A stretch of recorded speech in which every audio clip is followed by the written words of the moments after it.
The hour of convening having arrived, all members of the House will please report to the floor and take your seats. All members of this House will please report to the floor and take seats. The clerk will ring the bell.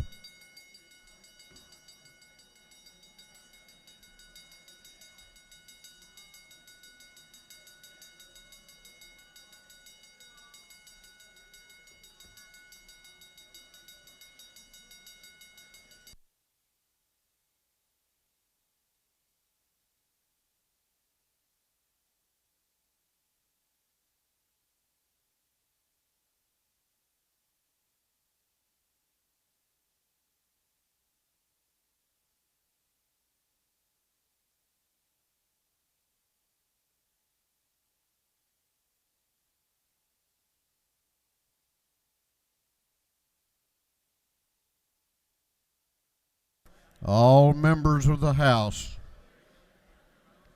will please report to the floor. Take your seats.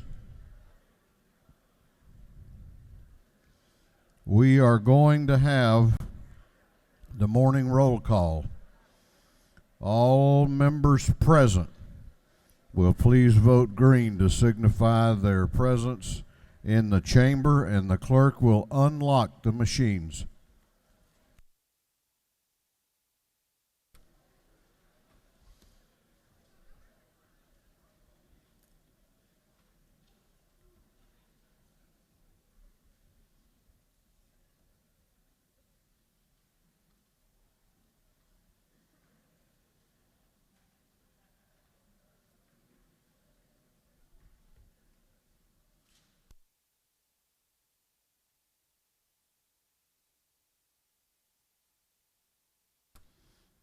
Have all members voted? Have all members voted? If so, the clerk will lock the machines. Doorkeepers will please close the doors and keep them closed. Well, good morning. Welcome to Legislative Day 25. I came in humming this morning an old song that probably a few of you remember. Who'll stop the rain? I hear some of you laughing. You remember that song, don't you? We will begin our day with scripture reading and prayer by the chaplain, after which we will pledge allegiance to the flag of our country. Our chaplain this morning will be introduced by the gentleman from the 176th House District, Representative James Burchett. Representative Burchett.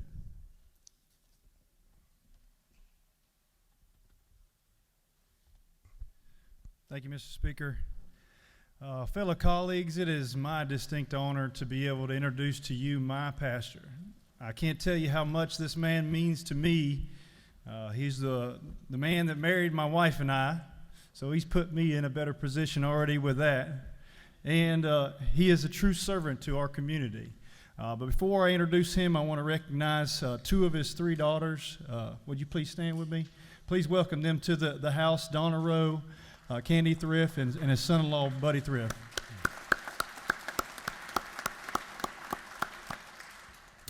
Brother Clayton Davis, like I said, is my pastor. He's been preaching the word longer than I have been alive. He's been preaching, we just found out, 46 years.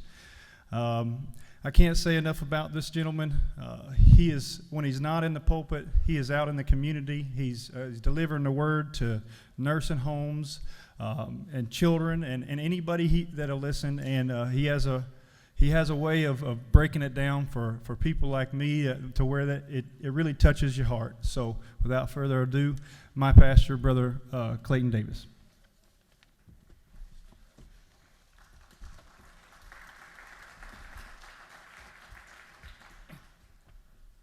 Thank you, James. Would like to say to all of you, make it short and sweet. Some of them wants me to hit you below the knees and all that, but I didn't come to upset nobody. But it's a fact. I'm here for the testimony of the Lord and Savior, Jesus Christ. As John the Revelator said on the Isle of Patmos, that was what he was there for.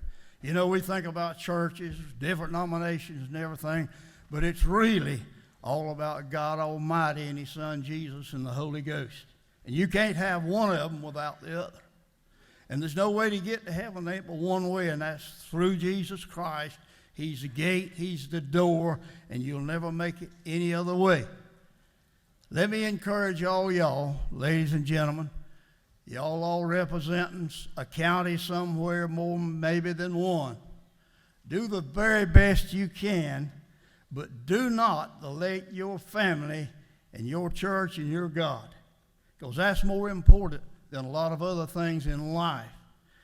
But God provides everything that we need today, tomorrow, and forevermore. And anytime you think the burdens gets heavy, you can't hardly bear them, just stop and think about where Christ went for you and I. Hung between the heaven and earth after being born, and it's very important to remember, born of a Virgin Mary, preached, teached His own gospel, hung between the heaven and the earth. The Bible says the Roman soldier come in and pressed the sword into his side, forthwith came blood and water enough to cleanse every sin that's ever been or ever will be committed under the canopy of heaven. What a wonderful Savior. So let me encourage you, if you don't know Him, you need to get acquainted with Him, because there is a heaven to gain and a hell to shun. We're going one way or the other. You can't be like the man's bird dog, jumped up on the fence and he seen the quail over there and he just hung on the fence.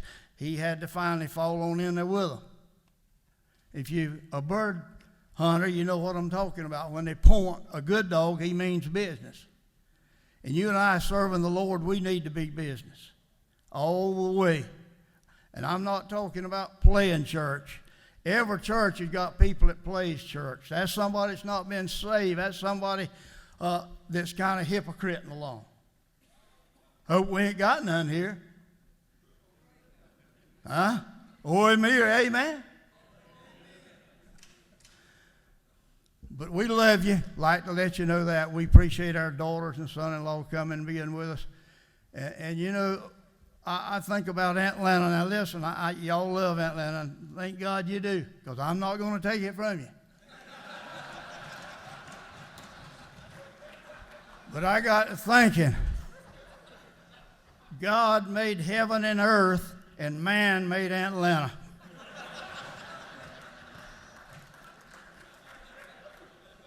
Let us pray. If you like to, you can pray with us. Our Father, which art in heaven, hallowed be thy name. Thy kingdom come, thy will be done, in earth as in heaven. Give us this day our daily bread, and forgive us our trespass, as we forgive those who trespass against us. And lead us not into temptation, but deliver us from evil. For thine is the kingdom, the power, and the glory, and forever. And amen and amen. Pledge allegiance to the flag. I pledge allegiance To the flag of the United States of America, and to the republic for which it stands, one nation, under God, indivisible, with liberty and justice for all. Doorkeepers will unlock the doors.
Chair recognizes Chairman Hogan, the chair of the Committee on Information and Audits. Mr. Speaker, your Committee on Information and Audits has read the previous legislative day and found them to be correct. Now, some of us know where you were last night. Are you sure you read this? Yes, sir. Representative Caucus and I both read them this morning. Okay, just to be sure, okay. Chairman Hogan, the chair of the Committee on Information and Audits, reports that the journal of the previous legislative day has been read and found to be correct. Is there any objection to the confirmation of the journal? The chair hears none, and the journal is confirmed. The clerk will read the resolution establishing the order of business for the day. Mr. Burns, 159th moves following establishes the order of business during the first part of the period. Unanimous consents. Introduction of bills and resolutions. First reading of reference files, bills and resolutions. Second reading of bills and resolutions. Reports of standing committees. First reading of reference of Senate bills and resolutions. Mourning orders. Is there any objection to the adoption of the resolution establishing the order of business for the day? The chair hears none, and the resolution is adopted. First reading of bills and resolutions. The clerk will read. House Bill 1098 by Representative Carpenter the 4th, Smith the 133rd, and Allowitz the 42nd, Scoggins the 14th, and Prince the 127th. Bill be titled an act to amend Title 32, the official code of Georgia annotated relating to highways, bridges, and ferries.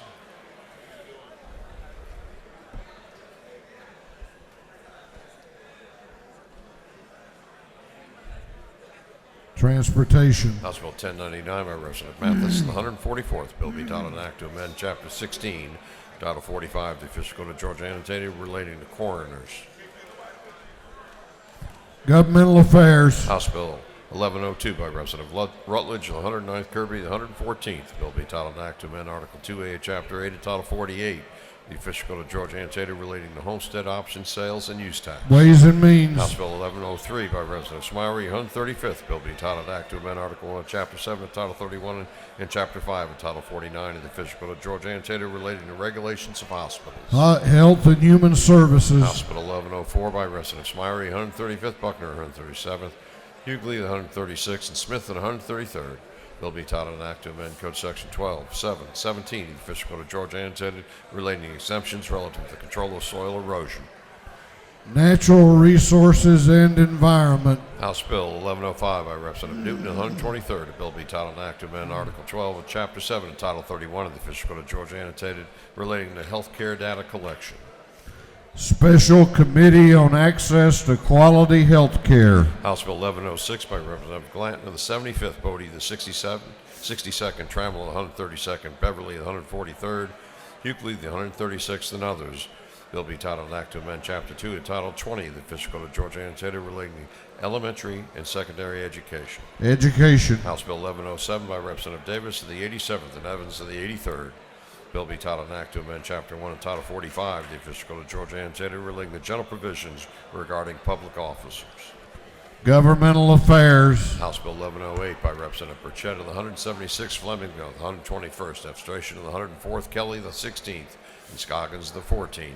Bill be titled an act to amend Article 1 of Chapter 3 of Title 29 of the official code of Georgia annotated relating to property. Special Committee on Access to the Civil Justice System. House Bill 1109 by Representative Scott of the 76th, Jackson the 64th, Glanton the 75th, Davis the 87th, and Williams the 168th. Bill be titled an act to amend Article 3 of Chapter 2 of Title 40 of the official code of Georgia annotated relating to prestige license plates. Motor Vehicles. House Bill 1110 by Representative Hatchett of the 150th. Bill be entitled an act to amend an act to provide a new charter for the town of East Dublin. Intergovernmental Coordination. House Resolution 1387 by Representative Burns, the 159th Tankers, the 160th Parish, the 158th.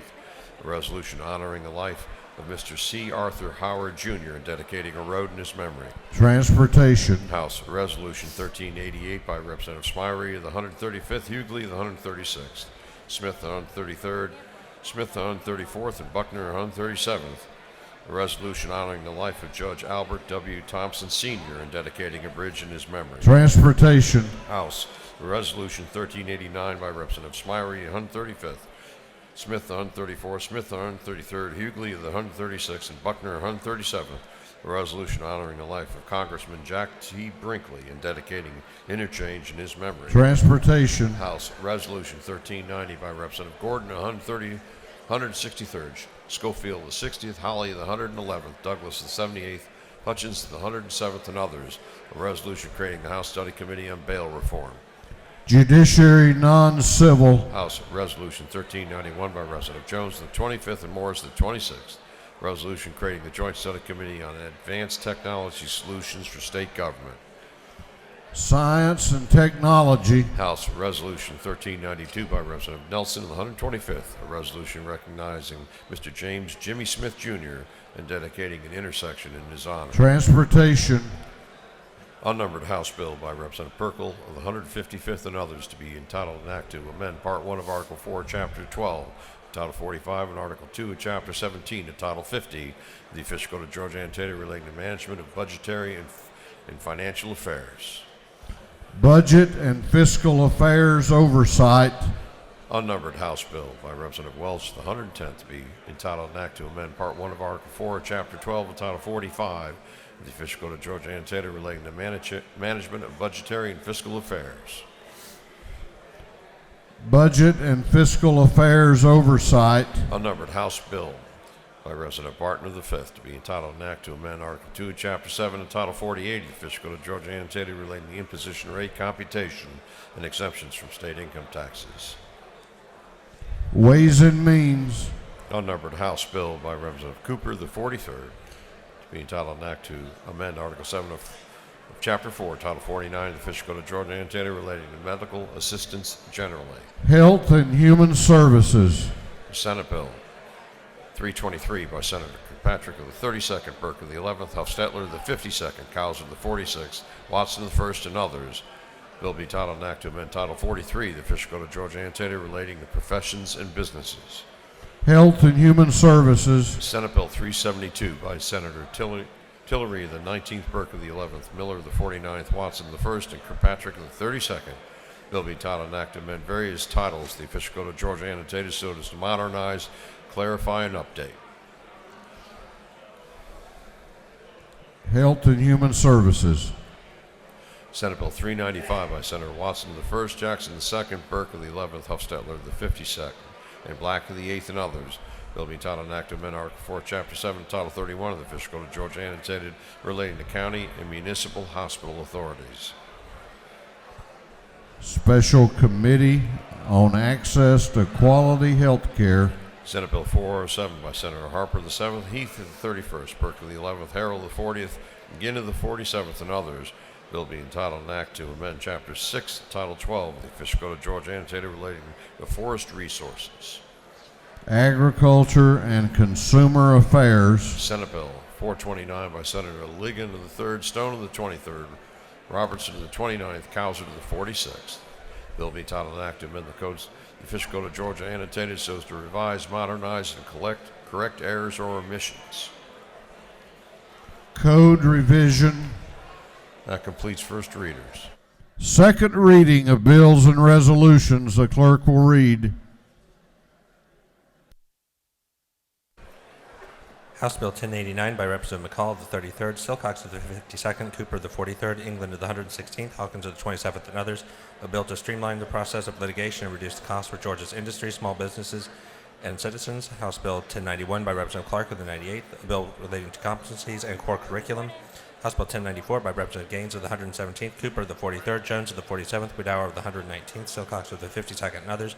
A bill relating to general provisions regarding personal administration. House Bill 1095 by Representative Irwin of the 28th, Jones of the 47th, Jaspers of the 11th, Perkle of the 155th, Gamble of the 15th, and others. A bill relating to employment under the Equality Basic Education Act. House Bill 1096 by Representative Smyre of the 135th, Smith of the 134th, Buckner of the 137th, Smith of the 133rd, Hughley of the 136th. A bill relating to procedure for imposition of special purpose local option sales tax, resolution or ordinance, notice to county election superintendent and election. House Bill 1097 by Representative Smyre of the 135th, Buckner of the 137th, Smith of the 133rd, Smith of the 134th, Hughley of the 136th. A bill relating to protection of disabled adults and elder persons, House Bill 1100 by Representative Ridley of the 6th, Jones of the 25th, Corbett of the 174th. A bill relating to registration and licensing of motor vehicles, House Bill 1101.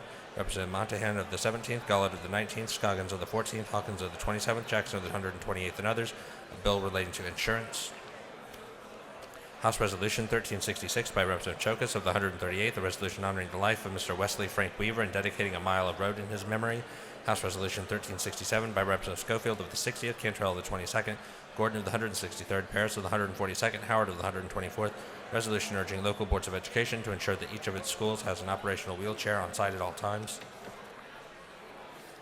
Senate Bill 307 by Senator Unterman of the 45th, Miller of the 49th, Harbin of the 16th, Gooch of the 51st, Jones of the 25th, and others. A bill relating to programs of protection for children and youth. Senate Bill 312 by Senator Jackson of the 2nd, Miller of the 49th, Duggan of the 30th, Jones of the 10th. A bill relating to state government. Senate Bill 346 by Senator Black of the 8th, Burke of the 11th, Anderson of the 24th, Harrell of the 40th, and Payne of the 54th. A bill relating to State Board of Veterinary Medicine. Senate Bill 367 by Senator Martin of the 9th, Strickland of the 17th, Tillery of the 19th, Kirkpatrick of the 32nd, Brass of the 28th, and others. A bill relating to effectiveness of educational programs. Senate Bill 394 by Senator Alberts of the 56th, Robertson of the 29th, Harper of the 7th, Brass of the 28th, Martin of the 9th.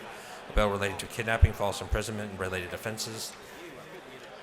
Such general provisions regarding the Attorney General and medical assistance generally. Senate Bill 402 by Senator Robertson of the 29th, Albers of the 56th, Miller of the 49th, Unterman of the 45th, Payne of the 54th, and others. A bill relating to general provisions regarding bonds of recognizance, custody and release of child, offenses against public administration, pretrial release diversion programs, and general provisions regarding registration, operation, and sale of watercraft. Senate Bill 438 by Senator Tillery of the 19th. A bill to provide a non-binding advisory referendum for the purpose of ascertaining whether the electors of Appleton County desire to reduce the size of the Board of Commissioners by eliminating the position of the at-large Commission Chairperson. Senate Resolution 645 by Senator Mullis of the 53rd, Watson of the 1st, Burke of the 11th, Kirkpatrick of the 32nd, Miller of the 49th, and others. A resolution urging the Georgia Building Authority to provide for certain space within the former State Judicial Building to be used for the implementation of a workplace wellness program for the General Assembly and state agencies. 3 second readers.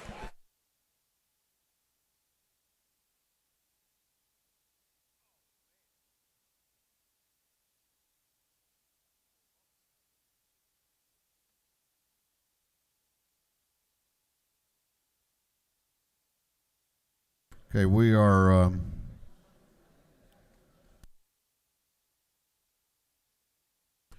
the chair wants to recognize on the floor of the House a former member of this body.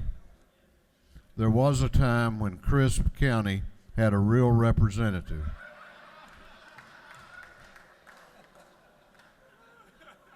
Former State Representative Johnny Floyd.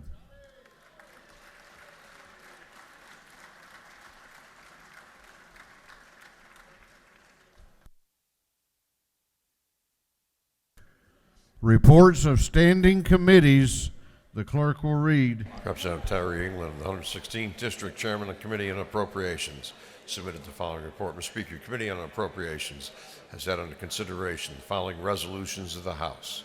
It has instructed me to report the same back to the House with the following recommendations. House Resolution 18 to pass by committee substitute.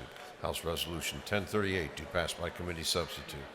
House Resolution 1039 to pass by committee substitute. House Resolution 1041 do pass by committee substitute. Respectfully submitted, Representative Terry England of the 116th District Chairman. Representative Sharon Cooper, the 43rd District Chairman of Committee on Health and Human Services, submitted the following report. Mr. Speaker, your Committee on Health and Human Services has had under consideration the following bills of the House and the Senate. It has instructed me to report the same back to the House. The following recommendations. House Bill 881 do pass by committee substitute. House Bill 1090 do pass. House Bill 1094 do pass. House Resolution 1280 do pass. And Senate Bill 340 do pass. Respectfully submitted, Representative Sharon Cooper, the 43rd District Chairman. Representative Werkheiser, the 157th District Chairman of Committee on Industry and Labor, submitted the following report. Mr. Speaker, your Committee on Industry and Labor has had under consideration the following bill of the House. It has instructed me to report the same back to the House with the following recommendation. House Bill 474 do pass by committee substitute. Respectfully submitted, Representative Werkheiser, the 157th District Chairman. Representative F. of the 104th District, Chairman of the Committee on Judiciary Non-Civil, submitted the following report. Mr. Speaker, your Committee on Judiciary Non-Civil has had under consideration the following bills of the House. It has instructed me to report the same back to the House with the following recommendations. House Bill 954, do pass by substitute. House Bill 1086, do pass by substitute. House Bill 720, do pass by substitute. House Bill 1040, do pass. Respectfully submitted, Representative F. Stration of the 104th District, Chairman. Representative Dubnik of the 29th District, Chairman of the Committee on Juvenile Justice, has submitted the following report. Mr. Speaker, your Committee on Juvenile Justice has had under consideration the following bill of the House. It's instructed me to report the same back to the House with the following recommendation. House Bill 912, do pass. Respectfully submitted, Representative Dubnik of the 29th District, Chairman. Representative Bill Hitchens, of the 161st District, Chairman of the Committee on Public Safety and Homeland Security, submitted the following report. Mr. Speaker, your Committee on Public Safety and Homeland Security has had under consideration the following bills of the House and instructed me to report the same back to the House with the following recommendations. House Bill 1017, do pass. House Bill 517, do pass. Respectfully submitted, Representative Bill Hitchens, 161st District, Chairman. Representative Powell of the 32nd District, Chairman of the Committee on Regulated Industries, submitted the following report. Mr. Speaker, your Committee on Regulated Industries has had under consideration the following bills of the House. It instructed me to report the same back to the House with the following recommendations. House Bill 674, do pass. House Bill 879, do pass by substitute. House Bill 956, do pass by substitute. House Bill 996, do pass. House Bill 1092, do pass by substitute. Respectfully submitted, Representative Powell of the 32nd District, Chairman. Representative Mark Newton, the 123rd District, Chairman of the Committee on Access to Quality Health Care, submitted the following report. Mr. Speaker, your Committee on Access to Quality Health Care is under consideration the following bill of the House. It instructed me to report the same back to the House with the following recommendations. House Bill 991, do pass by committee substitute, respectfully submitted. Representative Mark Newton, the 123rd District, Chairman. Representative Gerald Green of the 151st District, Chairman of the Committee on State Properties, submitted the following report. Mr. Speaker, your Committee on State Properties has had under consideration the following resolutions of the House. It instructed me to report same back to the House with the following recommendations. House Resolution 1300, do pass. House Resolution 1215, do pass by substitute. House Resolution 1217, do pass by substitute. Respectfully submitted, Representative Green of the 151st District, Chairman. Representative Brett Harrell, the 106th District Chairman of the Committee on Ways and Means, submitted the following report. Mr. Speaker, your Committee on Ways and Means has had in consideration the following bills of the House and instructed me to report the same back to the House with the following recommendations. House Bill 153, do pass by committee substitute. House Bill 864, do pass by committee substitute. Respectfully submitted, Representative Brett Harrell, the 106th District, Chairman. That completes the reports of standing committees. I was asking Keith, because Ryan asked me if we get new business, if we should hold it in case we roll suspend, and he said, no, I've got all the ones we want. All right.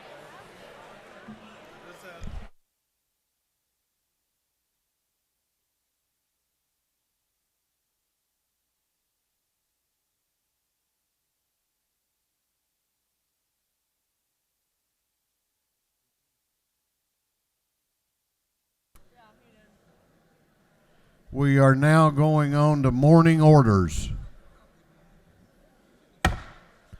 Mourning Orders. Mourning Orders means your meeting should be taken in the hallway or the anterooms, and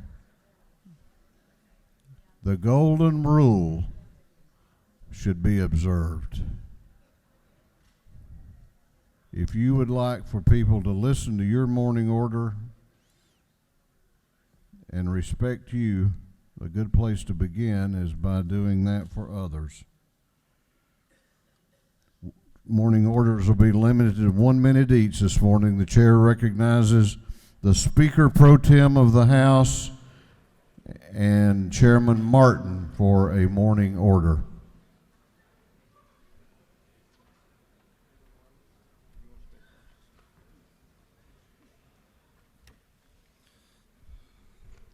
Thank you, Mr. Speaker. Thank you, Pro Tem Jones, please. And Representative Rocho, we stand before you today. We'd like to recognize a group of young athletes from Rawlsville, Georgia, the Blessed Trinity Titans. Over a period starting in 2000 when they began the program and moving to today, they have, since 2011, 104-19-1 record. They just completed a 14-1 2019 season, winning their third consecutive state championship. 17, 18, and 19. Over that period, they're 53-5. So please join me in welcoming the Blessed Trinity Titans. Gentlemen, please stand.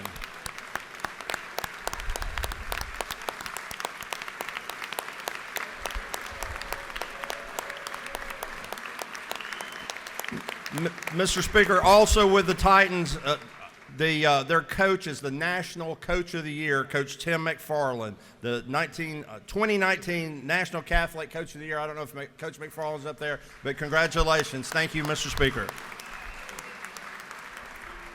Chair recognizes Chairman McCall for a morning order. Thank you, Mr. Speaker, members of the House. I want to recognize a lady named Rebecca Ray who is in the gallery. Please stand up, Rebecca, with her family and her principal.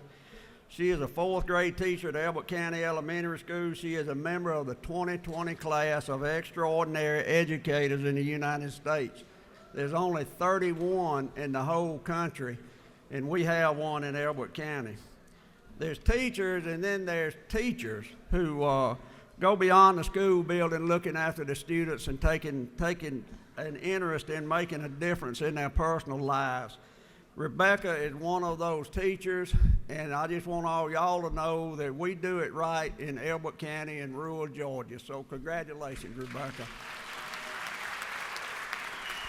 Chair recognizes Representative Bazemore for a morning order.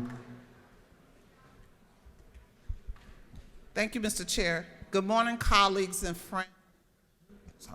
I want to share with you a black woman in history who happens to be my grandmother.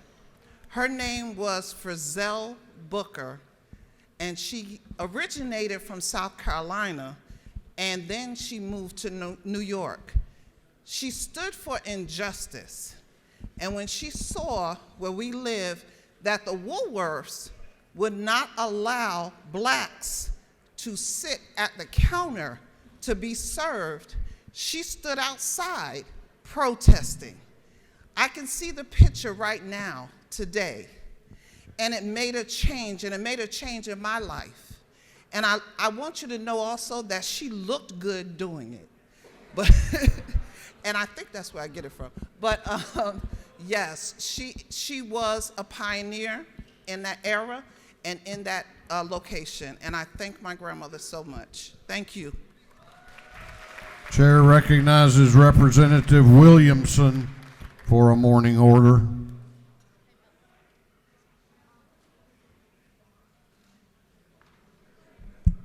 Thank you, Mr. Speaker, members of the House. I'm here to rise today to recognize Walton Youth Advocacy. Walton Youth Advocacy does a great job mentoring young people at risk in Walton County. They're here today. Unfortunately, they're not in the gallery. They're down getting a photo with the governor. But if you could join me in giving a round of applause for Walton Youth Advocacy. Thank you.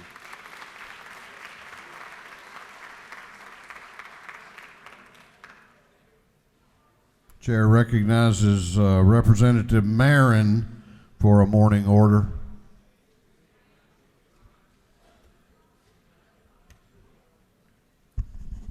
Thank you, Mr. Speaker. Good morning, buenos días. I want to recognize today and commend Mr. Raul Thomas. Raul Thomas is the owner and founder of Marieta's new theater in the square. He founded in 2015. He acquired the building, and it's a thriving nonprofit arts organization in Cobb County. I've known Raul because we have worked together for many years, especially on the recovery of the island of Puerto Rico in 2017 to get some in fact, we did like 12 containers full of need waters and things for the hurricane, and also now for the earthquake. Raul is in the gallery with us today. I'd like for members to rise up and acknowledge a great leader in the community, in the Latino community, Mr. Raul Thomas. Thank you. Chair recognizes Chairman Cooper for a morning order. Thank you, Mr. Speaker. Ladies and gentlemen of the House, it's a big honor for me to serve on the governor's new committee to fight our virus and what is happening in our state in regard to the spread of this new epidemic that's hitting our country. And one of the things that's highly recommended is that everybody get a flu shot. Now, the flu shot will not keep you from getting this new type of virus, but what it will do is protect you and your family from getting a bad case of the flu and ending up taking a hospital bed that we may need should the numbers in the state of Georgia grow with people that have been seriously affected by the new virus. Therefore, MAG, listen up, MAG and DCH have joined together, and they will be giving flu shots for members of the House and the Senate between 1 and 3 this afternoon in the medical aid station. They do ask that you bring your insurance card with you. Hopefully you are carrying it. If you're not, go down and talk to them. But please, if you have not had a flu shot, it is still flu season. It lowers your immunity, so please take advantage of the fact that you can get a flu shot here in the Capitol, 1 to 3 in the medical aid station. Thank you, Mr. Speaker. I yield the well.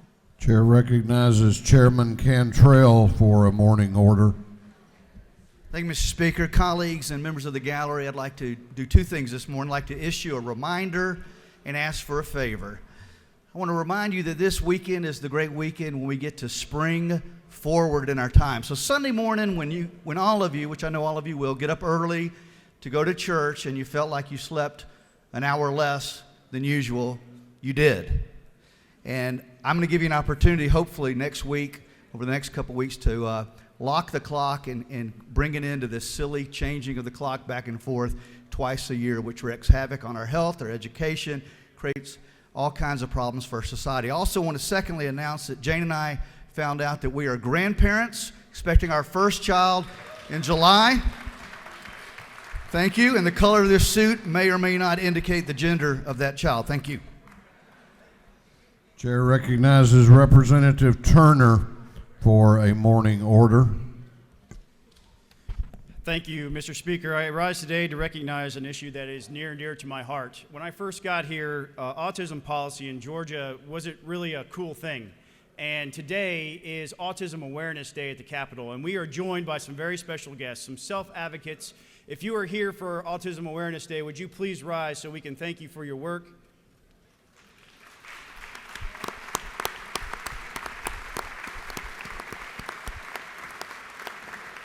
Thank you all for being here.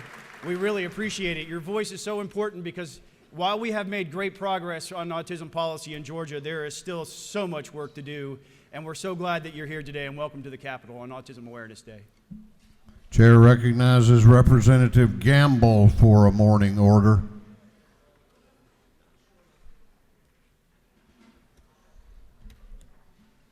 Thank you, Mr. Speaker. Members of the House, I stayed up late yesterday baking y'all cookies. You got one on your desk.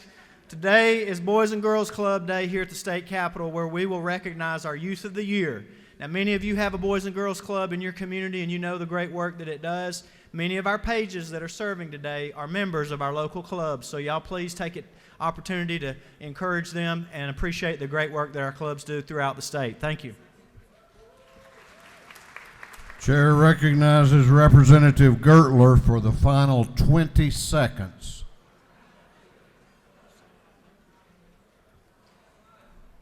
Thank you, Mr. Speaker.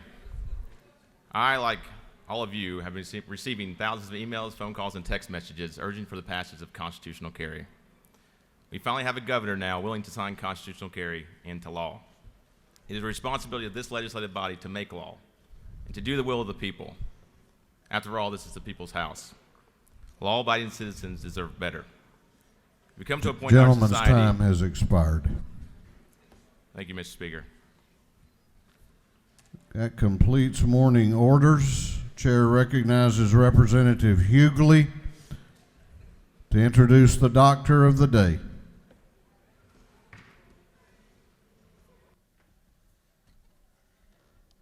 Thank you, Mr. Speaker. It's my pleasure this morning to introduce our doctor of the day. She's Dr. Kamisha Harbison. And Dr. Harbison is an OB/GYN doctor in Columbus, Georgia, where she works for the Women's Health Department and is affiliated with the Valley Healthcare System. She received her medical degree from the University of Iowa College of Medicine, and she's also the daughter-in-law of Senator Ed Harbison. Would you all greet her warmly this morning? Thank you. Good morning. Thank you for that warm welcome. It is an honor to be here today. I'm so proud of my dad. And then I thank you so much, Representative Hughley, for the invitation and to serve today. I know that you all are well aware of the maternal mortality and the infant mortality rate in the state of Georgia and the work that we have to do. And it begins even in this room, not only just with me, but the decisions that you make, it impacts every woman. And I thank you for all of the work that you do and all of the bills that you pass to assist the women and children of the state. Thank you.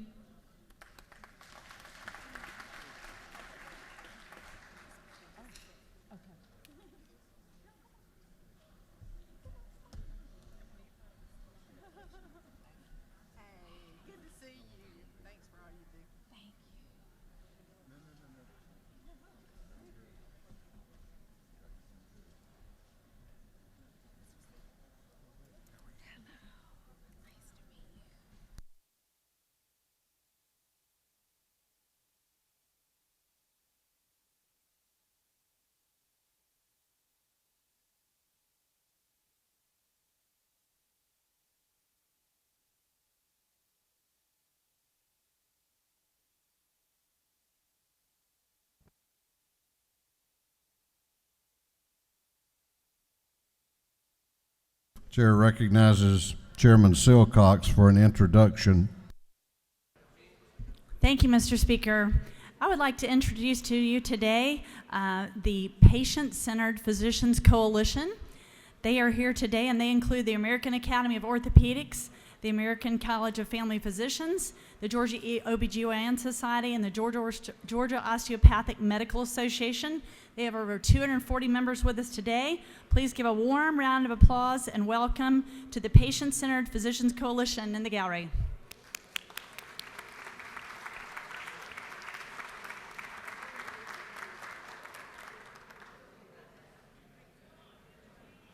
We are now going on to invite resolutions. We're going to honor and recognize some very distinguished Georgians, and the chair is going to ask that members please remain in their seats, cease conversation. Clerk will read the caption to House Resolution 1274. House Resolution 1274 by Representative Martin of the 5th, Jaspers of the 11th, Caucus the 14th, Gamble of the 15th, and Dempsey the 13th. A resolution congratulating and commending Gordon Central High School's performing arts and for other purposes. Chair recognizes Representative Matt Barton for an invite resolution. Thank you, Mr. Speaker. Fellow members, it is my honor to welcome the Gordon Central High School Performing Arts to the People's House. Upstairs in the gallery is the rest of the crew. They are the 2019 2A state champions of the one-act play. If y'all could stand and be recognized.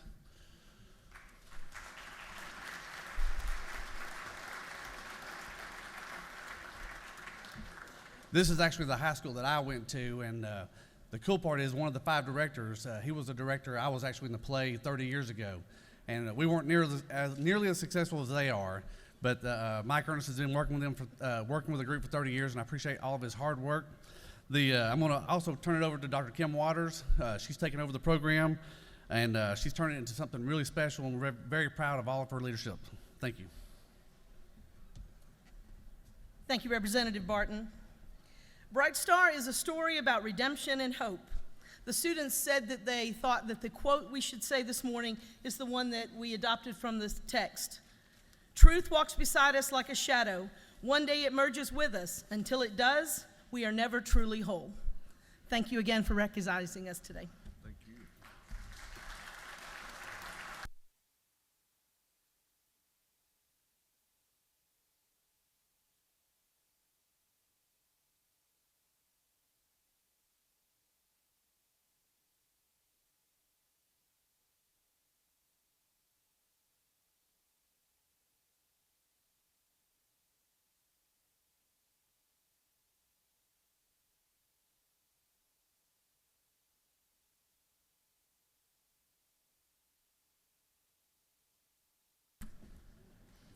Clerk will read the caption to House Resolution 1194.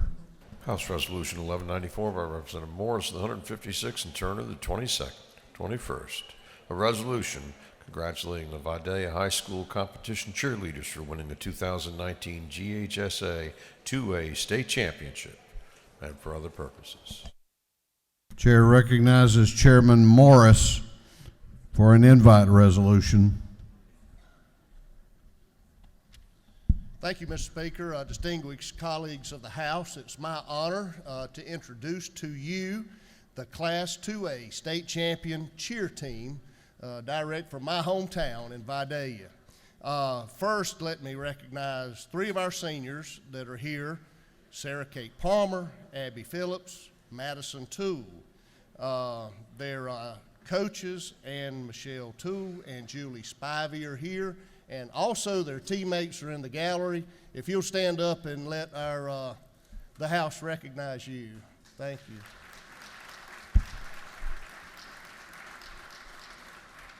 Two quick things of note, I think. All the three seniors up here, this is their second cheer championship. They were, as freshmen, all three of them are on the freshman team that won the state championship. And both Coach Toole and Coach Spivey have been coaching these girls for the last 15 years. So we're very proud of them, and I think Madison was going to say a word.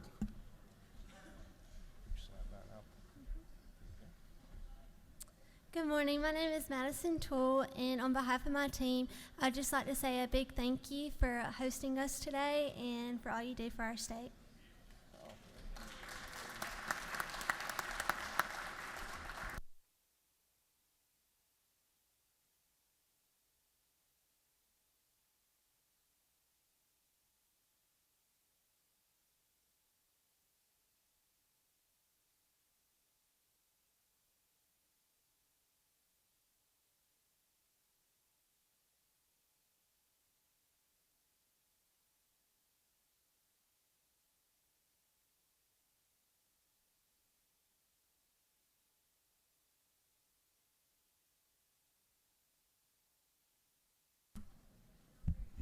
Clerk will read the caption to House Resolution 1145. House Resolution 1145 by Representatives Reeves, the 34th F-Stration, the 104th Oliver, the 82nd Fleming, and the 121st Smyree, the 135th, and others. A resolution recognizing and commending Senior Judge George H. Krieger and for other purposes. Chair recognizes Representative Reeves for an invite resolution. Thank you so much, Mr. Speaker. It is very special for me today to get to introduce my friend, Judge George Krieger. He is one of my constituents, and it's very special to get to share this with everybody in this room. He was a member of this body in the 1970s for 8 years, I believe from 71 to 79, right? 69 to 77, and he used to sit right over there next to the door of the anteroom. He has been on the bench since 1979, and of note, established one of the first accountability drug courts in the state of Georgia in Cobb County, and has been a model that many others have replicated, and over 600 graduates from that drug court, 600 lives changed and saved. It is such an honor to get to present Judge Krieger to this body today. And Judge Krieger, if you'd like to say a word. Well, thank you, Mr. Speaker. It's really an honor to be back in the House after 40 years. I want to thank the members of the General Assembly, in particular the House of Representatives, for the support you give to the accountability courts. And it's through your work and support of our courts that we're able to save these lives. There's nothing like being at a graduation and a parent comes up to you and say, with this program, you have saved my child's life. And that really makes you feel that you've accomplished something. The accountability courts are one of the best things the court system has ever done, and it's just my honor to be a part of it. And thank you very much.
Okay, we're going now to start some business. Chair recognizes the chairman of the House Appropriations Committee, Chairman England, for a motion. Thank you, Mr. Speaker. I move that this House disagree to the Senate substitute to House Bill 792, otherwise known as the amended budget, and we get us started into a conference committee posture. Chairman England has moved that this House disagree to the Senate substitute to House Bill 792. The clerk will read the caption.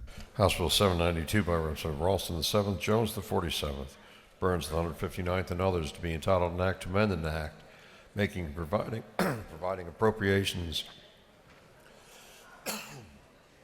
for the state fiscal year beginning July 1st, 2019.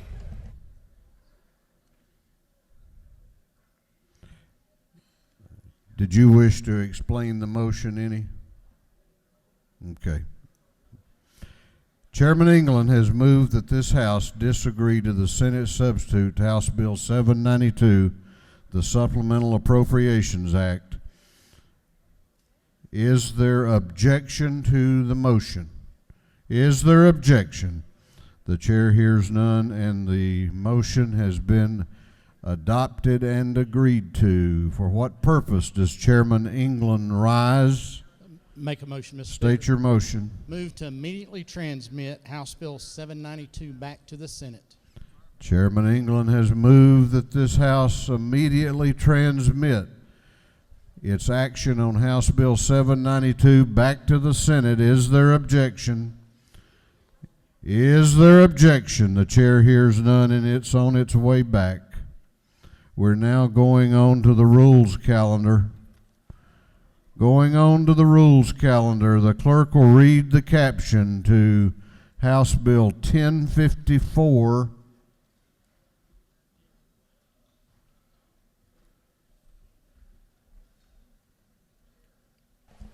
House Bill 1054 by Representative Cooper, the 43rd, and others, to be entitled an act to amend Chapter 12 of Title 31 of the Official Code of Georgia Annotated relating to control of hazardous conditions, preventable diseases, and metabolic disorders. This bill having referred to the Committee on Health and Human Services, That committee recommends that this bill do pass by committee substitute. The chair recognizes Chairman Cooper to present the bill. Thank you, Mr. Speaker. Ladies and gentlemen of the House, I bring to you today the substitute to House Bill 1054. Every newborn that's born in the hospital across Georgia is very quickly, within 24 hours, screened for a number of metabolic disorders that, if are not diagnosed, can cause lifelong disabilities to the child or even death. These are disorders that are rare, but that we have finally developed ways to treat them, to lessen, either cure them or lessen the destruction they do to these children's bodies. Each year, the federal government has a committee that reviews new and proposed illnesses to be added to this list of the ones that they recommend that each state cover. But in our state, we have a really lag time in getting those up for consideration. So this bill reorganizes that, shortens the length of time it will take, gives a 1-year period for a committee that is already established to review what is being proposed by the federal government, and then to make a recommendation to us about which ones should be funded and included into our list. This is a critical need. Medical science is moving us forward at a very, very rapid pace, and we certainly want to alleviate any newborn's child of being permanently disabled or even die when at all possible. If there's no questions, Mr. Speaker, I will yield the well and ask for a favorable vote on the substitute to House Bill 1054. You have a question if you care to yield. I'll yield for a question, Mr. Speaker. Chair recognizes Representative LaRicchia to your right for a question. Thank you, Mr. Chairman. Does the gentlelady yield? I will.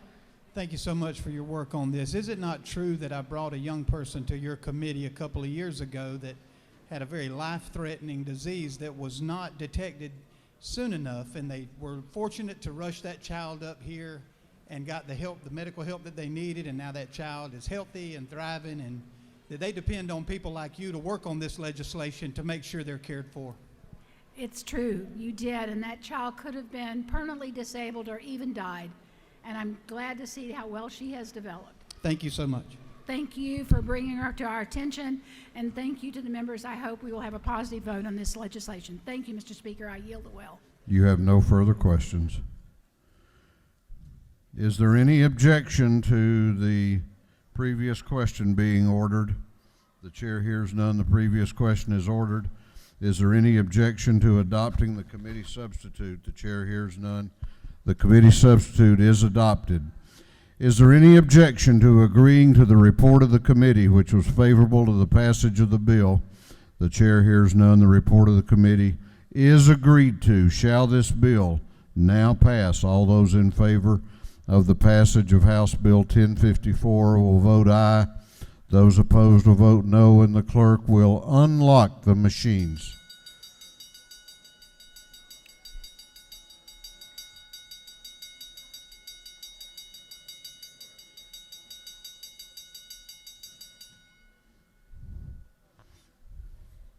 Have all members voted? Have all members voted? If so, the clerk will lock the machine on the passage of House Bill 1054. The ayes are 161, the nays are 0. This bill, having received the requisite constitutional majority, is therefore passed. Clerk will read the caption to House Bill 859.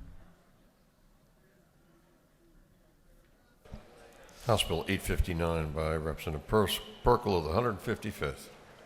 Be titled an act to amend Code Section 48, 73.1 of the Official Code of Georgia Annotated relating to the tinting of windows or windshields so as to provide for a maximum monetary penalty.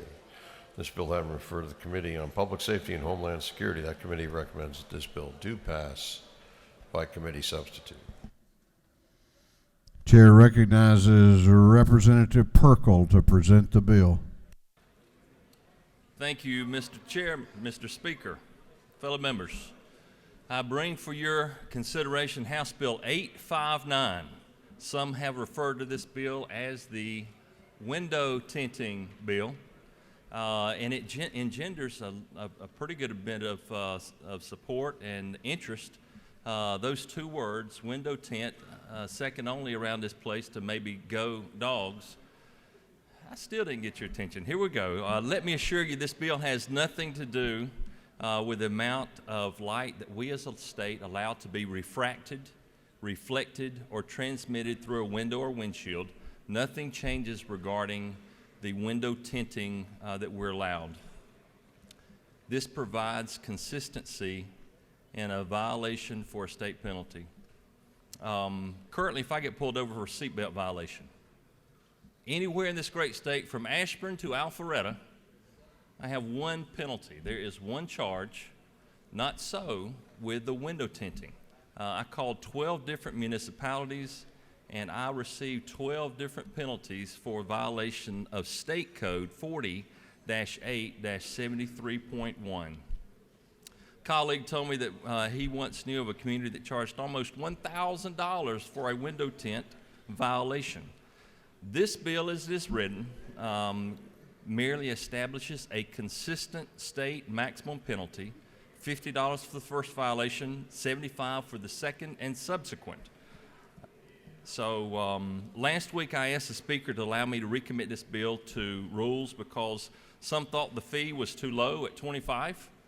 While I preferred $25, I did provide a compromise, and so now it's $50 and $75 for subsequent. Now I've got members that think it's too high. So perhaps I have hit that Goldilocks mark, not too hot, not too cold, and perhaps just right.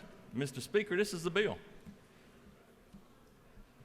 Do you yield for questions? Yes, sir, I will. The chair recognizes Chairman Parsons to your left for a question. Oh, thank you, Speaker. Gentleman yield. Yes, sir. To the gentleman in the well, I'm still a little confused about how this works, though. As opposed to a seatbelt violation, when you have the citation for that, then you know that you have to wear your seatbelt, and then you have to pay your fine, $15 I think it is, and you know that you can be fined again if you don't have your seatbelt on. With this, if you get a citation for this particular offense, and you drive on down the road, you're still in violation of the law. I don't understand how you can just get a whatever monetary citation that is, and you continue to be in violation of the law. Is that not correct? That is true. That is true.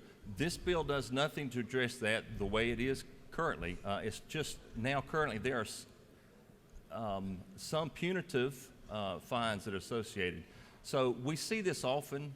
We can see this often in communities surrounding, say, Air Force bases, Army bases, where we have military men and women that come in from Florida and Arizona, where, quite frankly, it's pretty hot there, and they have their windows tinted. They are not citizens in the community where they can vote for the mayor or for the city council, but they will set up shop and they'll write ticket after ticket for these people. This just puts a state consistent maximum penalty for a state law. Does the gentleman yield again? Yes, sir, I will. Is this is it not true though that when this legislation or when these this was originally put in code about the windows being darkened away? Isn't that a law enforcement issue, that law enforcement can actually go up to a vehicle and not tell what the person behind the window is doing, whether they're brandishing a firearm or whatever? That is true, and that's one of the reasons for the window tinting law, and I did not change anything that relates to how dark the windows can be. Consistency and a penalty for a state violation. Okay, just if I may, just one more time, make sure I'm clear about this. So a person could get a citation for it who literally has their window darkened to where law enforcement couldn't see what they're doing or whether or not they have a firearm, but they can continue to drive that car or vehicle, whichever it is, until they get another citation, and then they just have to pay the fine again. Is that correct? Yes, sir. That is the way it currently is in law, and this particular bill does nothing to address that concern. Thank you. Appreciate it. Yes, sir.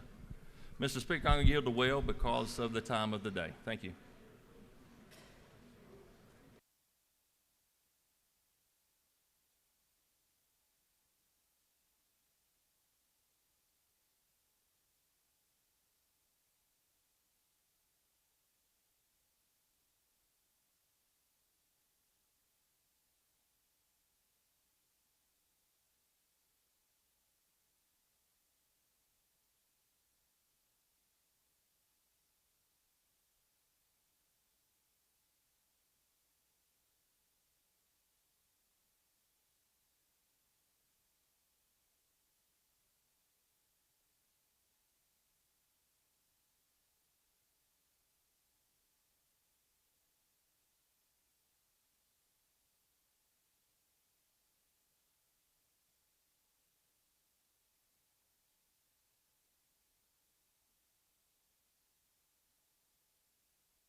Gentleman has yielded the well.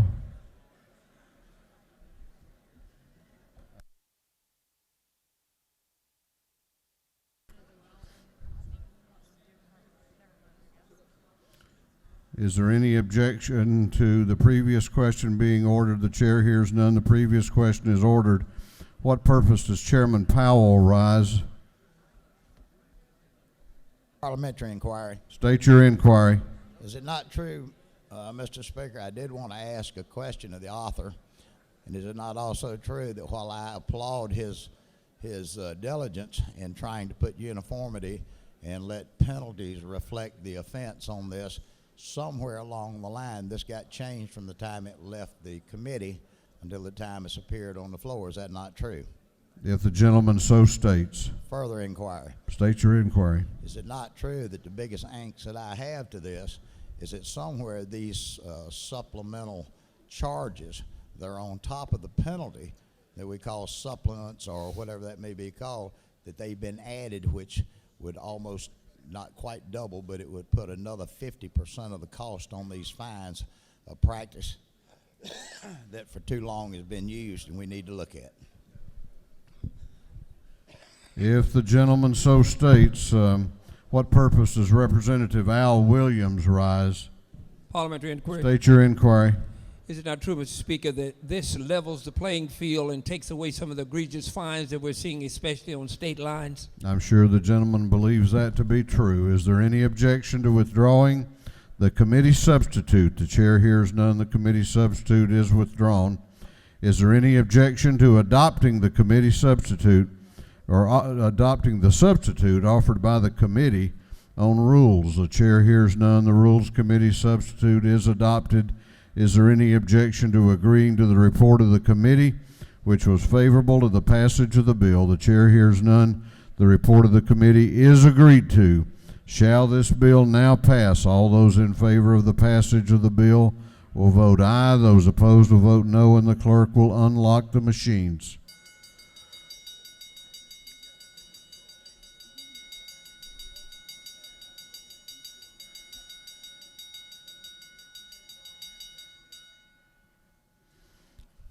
Have all members voted?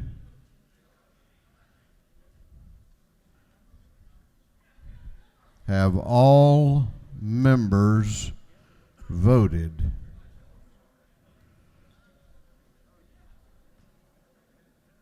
If so, the clerk will lock the machines. On the passage of House Bill 859, the ayes are 139, the nays are 26. This bill, having received the requisite constitutional majority, is therefore passed. Clerk will read the caption to House Bill 847.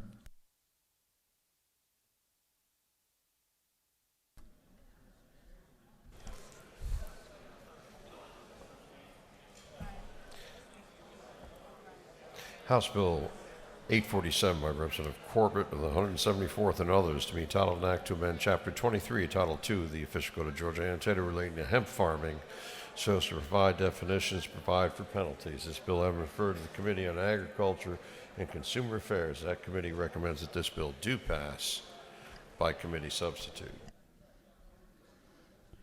Chair recognizes Chairman Corbett to present the bill. Thank you, Mr. Speaker. Members of the House, I bring before you House Bill 847, LC 441462S. Basically, this bill, we're doing 5 things with this bill. The first thing we're doing is cleaning up some language from last year, adding some stuff that the USDA didn't have their rules and regs out till late in the year last year. So this gets us in alignment with their requirements. That's the first thing we do. The second thing, we're clarifying that the college and universities can do on-farm research and contract with third parties. This clarifies that. Third thing we're doing, we're adding language to allow greenhouse growers to sell plants to other growers, and also we're allowing growers to sell to other processors that might be located in another state as long as they have an approved plan with the USDA. The fourth thing we did, we increased the fee for the processor starting the second year, and this is to help make the program self-sustainable. And then the fifth thing we're doing, we're codifying the transportation requirements that they have to have when they're transporting in the state. And this is at the request of the industry. They wanted that. They want so they can have some certainty to what they need to have. It's the same in Elberton, it's the same as in Eccles County. So that was asked for by the industry. So basically, that's what the bill does, and I would stand for any questions.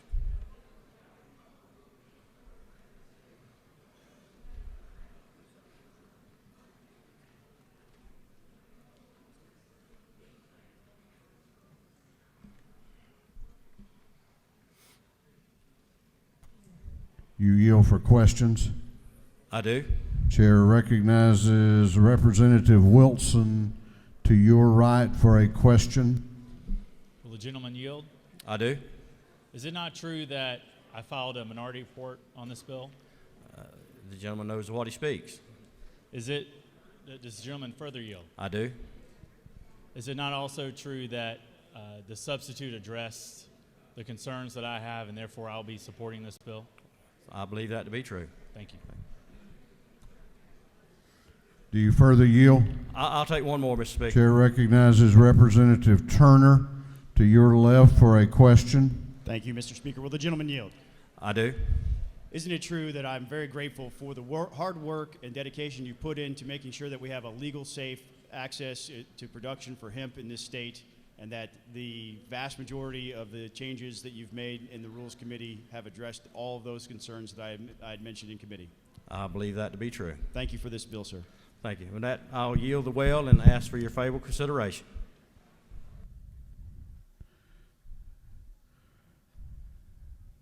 Is there any objection to the previous question being ordered?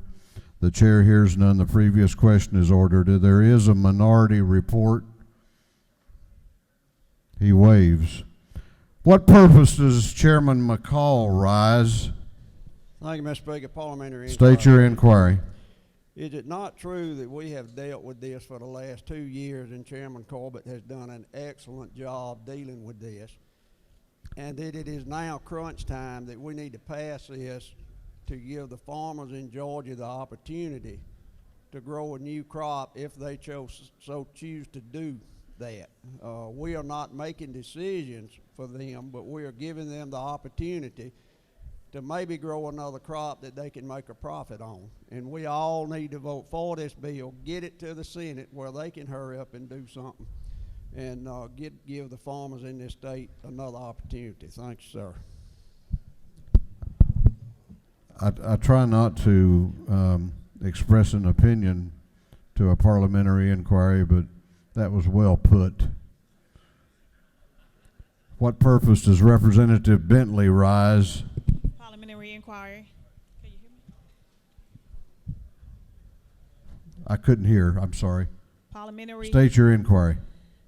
Mr. Speaker, is it not true that I, a rural Georgia legislator, and represent the Fort Valley State University, and a member of the Agriculture Committee, supports House Bill 847?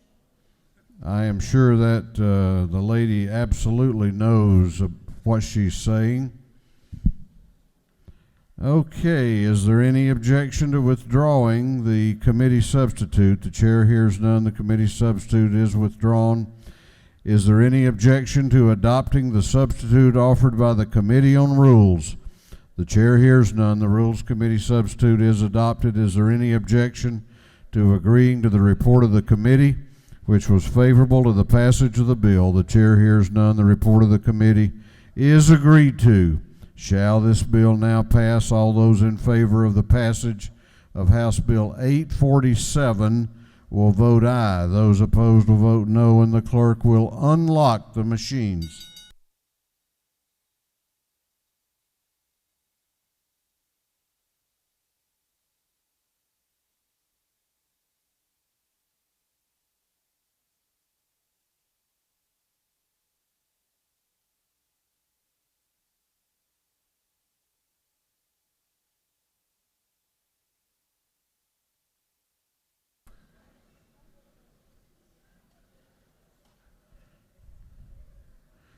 Have all members voted? Have all members voted? If so, the clerk will lock the machines on the passage of House Bill 847. The ayes are 159, the nays are 7. This bill, having received the requisite constitutional majority, is therefore passed. The chair recognizes Chairman England for a motion. Thank you, Mr. Speaker. I move that this House insist on its position on House Bill 792 and that a committee of conference be appointed.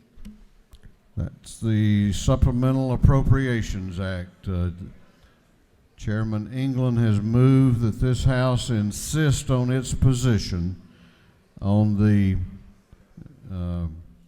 House disagreement to the Senate's substitute to House Bill 792, and that a committee of conference be appointed. The clerk will read the caption.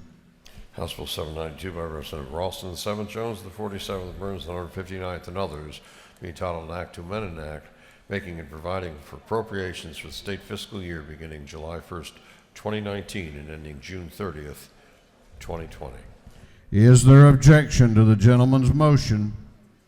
Is there objection? The chair hears none, and the House is insisted, and the chair appoints as a committee of conference on House Bill 792 Representative England of the 116th, Representative Jones of the 47th, and Representative Burns of the 159th. What purpose does Chairman England rise? Make a motion, Mr. State Speaker. your motion. I move that this House immediately transmit House Bill 792 back to the Senate. Chairman England has moved that this House immediately transmit House Bill 792 back to the Senate. Is there objection to the motion? Is there objection? The chair hears none, and it is on its way. Clerk will read the caption to House Bill 815.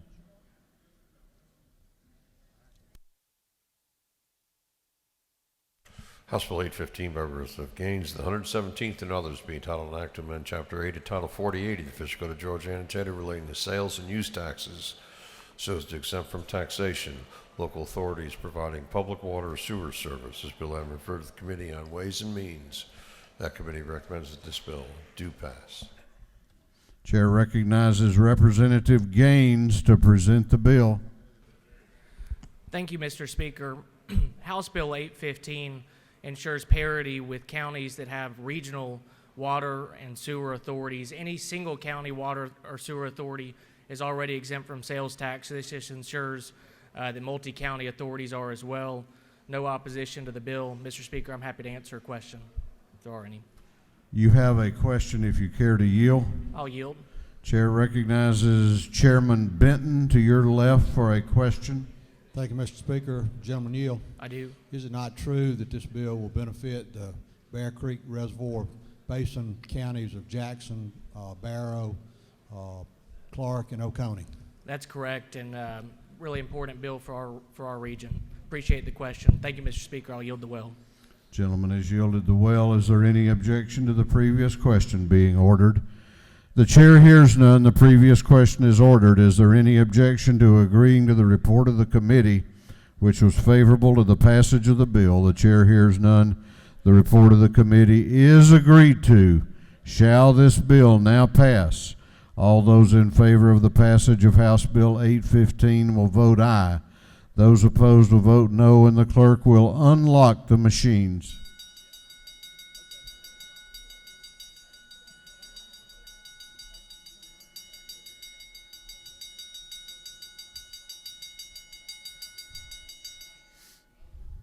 Have all members voted? Have all members voted? If so, the clerk will lock the machine on the passage of House Bill 815. The ayes are 166, the nays are 0. This bill, having received the requisite constitutional majority, is therefore passed. Chair recognizes, the clerk will read the caption to House Resolution 1167.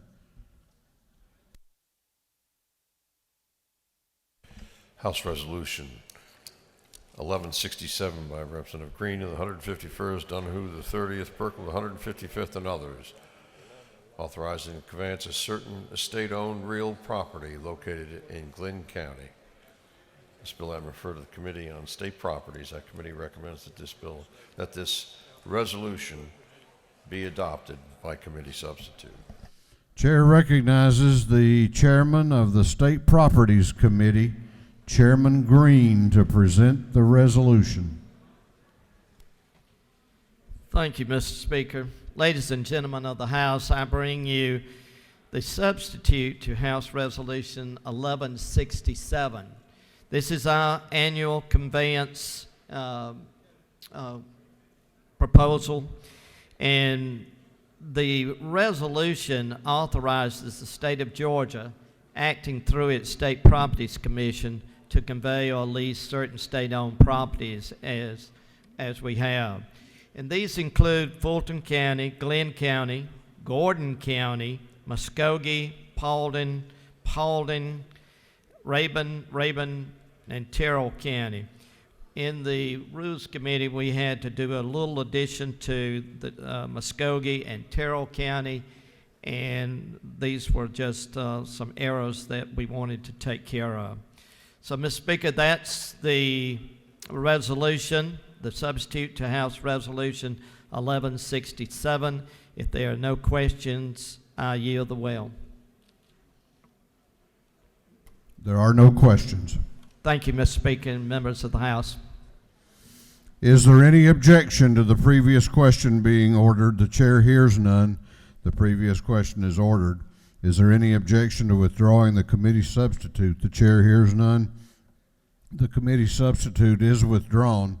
Is there any objection to adopting the substitute offered by the Committee on Rules? The chair hears none. The Rules Committee substitute is adopted.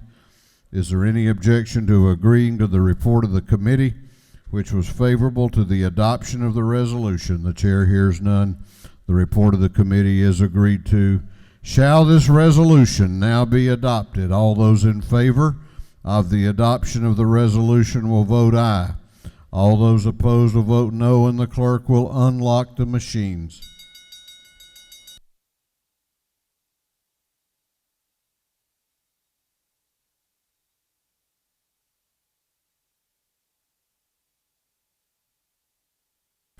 Have all members voted?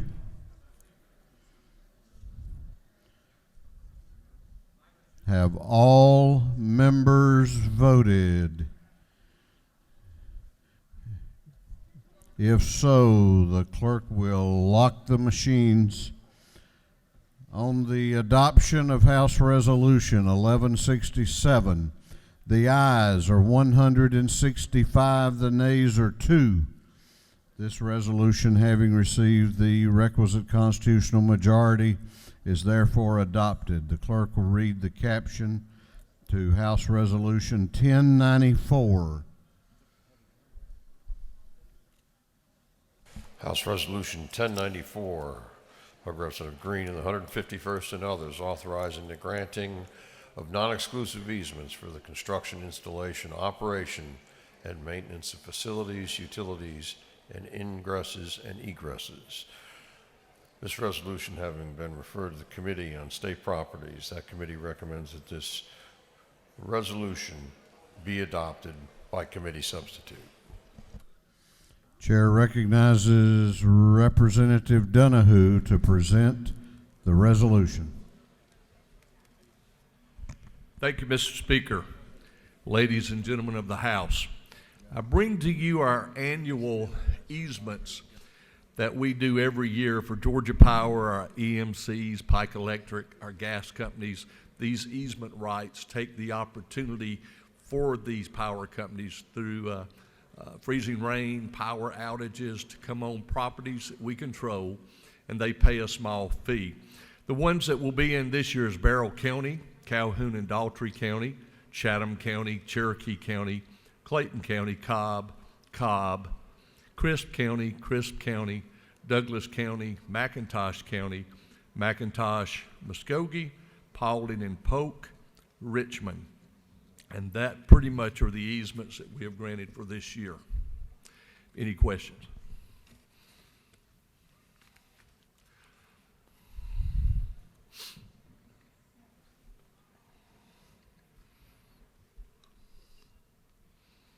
You do have a question if you care to yield. Yes, sir. Chair recognizes Representative Frazier to your right for a question. Thank you, Mr. Speaker. Mr. Chairman, I have a question in reference to Richmond County. Yes, ma'am.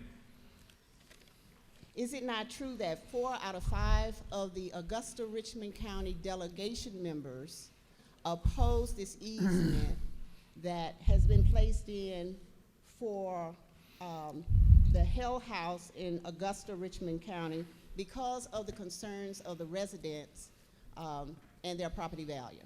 Yes, ma'am. That is a true statement. However, this is an easement that goes on a 20-acre piece of property that is an old convent, and with this is to allow the technical college there the opportunity to not go through the neighborhood, but through this easement only. And the others that represented it was basically to build a facility for first responders. That's people that have gone through trauma, that basically are your firemen, your policemen, and people of that sort. Further question? Yes, ma'am. Is it not true that the Augusta-Richmond County has a planning and zoning board with 10 members that is truly capable of making that decision for Richmond County? If the true lady says so. And one further question, Mr. Chairman. Is it not true that the citizens that live adjacent to this area is opposing this because they are concerned not only for the property value, but because of the fact that we are now letting the Georgia General Assembly decide on what we're going to do with our local municipalities? It will, with that, I understand your question, but it still comes down to they will still have the choice. We're just passing our legislation as we always do, and it will come down still to the decision of the people there. Thank you. Do you yield for further questions? I'll take another one. Chair recognizes Chairman Newton to your right for a question. Thank you, Mr. Speaker. Will the gentleman yield? Yes, sir. Doesn't this easement is on the opposite side of the property as the neighborhood that was concerned about the traffic? So won't this easement, by being on the complete opposite side of this 20 acres, give the local zoning board the option to come in from that, to close the access from the neighborhood, and therefore protect this neighborhood from any increased traffic, even if it was for a good cause? It'll protect them from the increased traffic that might have come through their neighborhood for any other use, but by being on the opposite side of 20 acres, that gives, still the local zoning board gets the final say, so it doesn't usurp that, but it gives them an option with the state's support. The gentleman knows as he speaks. Well, thank you for this legislation. And thank you. Mr. Speaker, I'll yield the well. Gentleman has yielded the well. We have other members that wish to be heard on the measure. The chair recognizes the minority leader of the House, Leader Trammell, to speak to the bill or the resolution.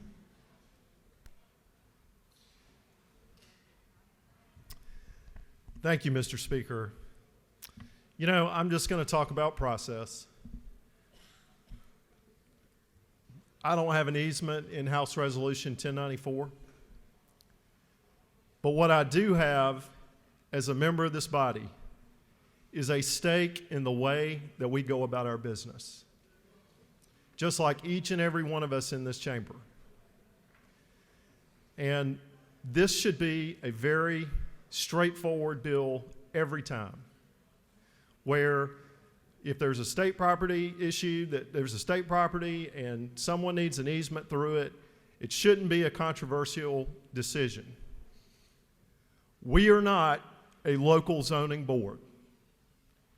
We do not congregate here to make land use decisions.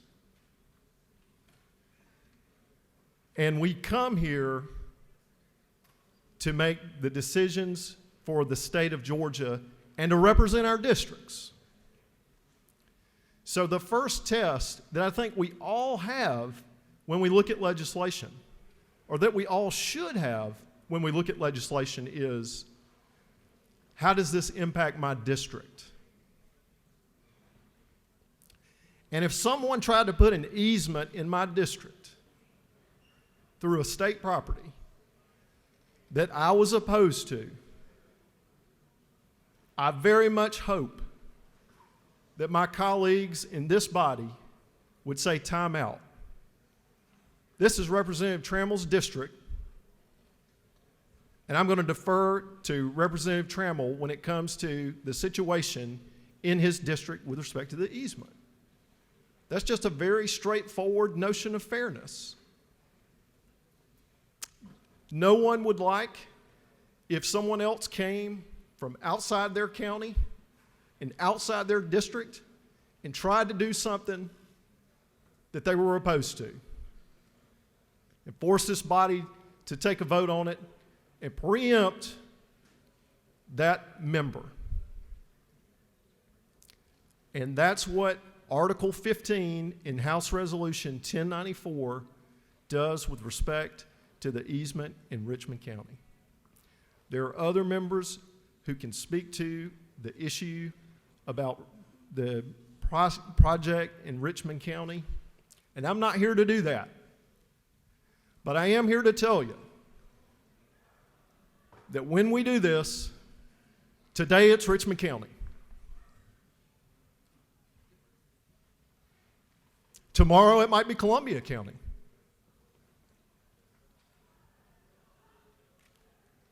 Might be Meriwether County, might be Troup County. So I'm going to make a motion because we've got time. This is just day 25. There's no hurry on it. We got time to get it right. Let's get it right.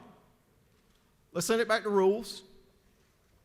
Let's amend it either to take it out or to say that it's contingent on approval of the local governing authority's decision. That's all we have to do. Because there's no hurry or urgency. If they do that, the local government makes these approvals for this project, they can always come back and ask for this easement. So I thank the members for their time and attention, and I would urge the members to think about what we're doing. Let's get it right. Let's get it right, because we have time. Mr. Speaker, I yield the will. Chair recognizes Representative Howard to speak to the bill.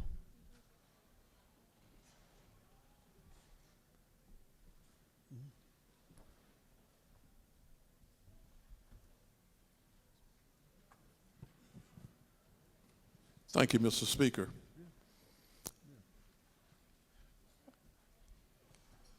I would second that motion from our leader if he were to make that motion. And I would tell you here, to Mr. Speaker and to my colleagues, obviously you know that I'm here to oppose House Resolution 1094, not in its full content, but in that section that involves Richmond County. And as you heard the chairman read off the list, he mentioned every one of those as power lines or some sort of a utility line that's going through an access road by the state that the state properties has given.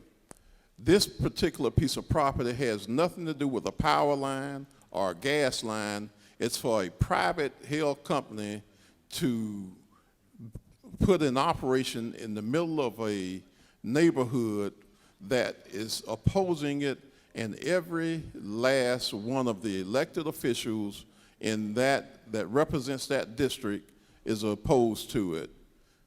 So what we're doing here, in my opinion, that we have a governing body, our governing body here, inserting itself into the local zoning matters before the local zoning and public and planning commission, along with the commissioner and the commissioners and the mayor, have the opportunity to go through the process of what a zoning board is established for and what a local governing body is established for. This body is inserting itself into the local bodies, local decisions of Richmond County. And it's real obvious. I mean, I don't have to sit here and give you a long speech for you to see this. Every last one of those names, counties that our chairman listed, was utilities and gas lines. And this is not a utility or a gas line that's running through this state property that they need. So I would urge you to take a look and check your hearts. I mean, I'll tell you what, I have one of the best seats in this house, sitting back there in that corner. Every last one of these members in this body, you pass by me every day, and we speak and we get along and we do things, we conjugate and we feel each other. We're checking on each other. But here we are asking someone, about to allow someone from a neighboring county to come into another county and in Richmond County and tell us what's good for our county.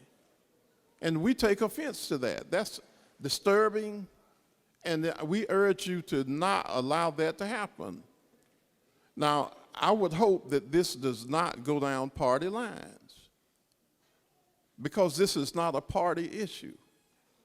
This is a local home rule issue. And I urge you, I appeal to your hearts and to your conscience to do what's right and not allow this measure to go through. Send it back to rules to be corrected and allow these other utility lines and fault lines that need to be dealt with, let them go through as we do every year. We don't have these private companies coming in trying to insert themselves into the governmental business of this state and allow the local planning and zoning commission and the state and the local county commissioners and the mayor decide what is best for their city. So again, I appeal to you and ask you to vote no on this bill and allow it to take its course in the local jurisdiction. Thank you.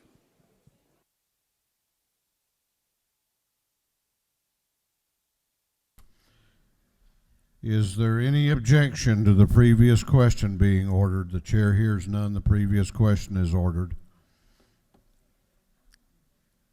Chair recognizes Vice Chairman Donahue for the chairman's time on House Resolution 1094.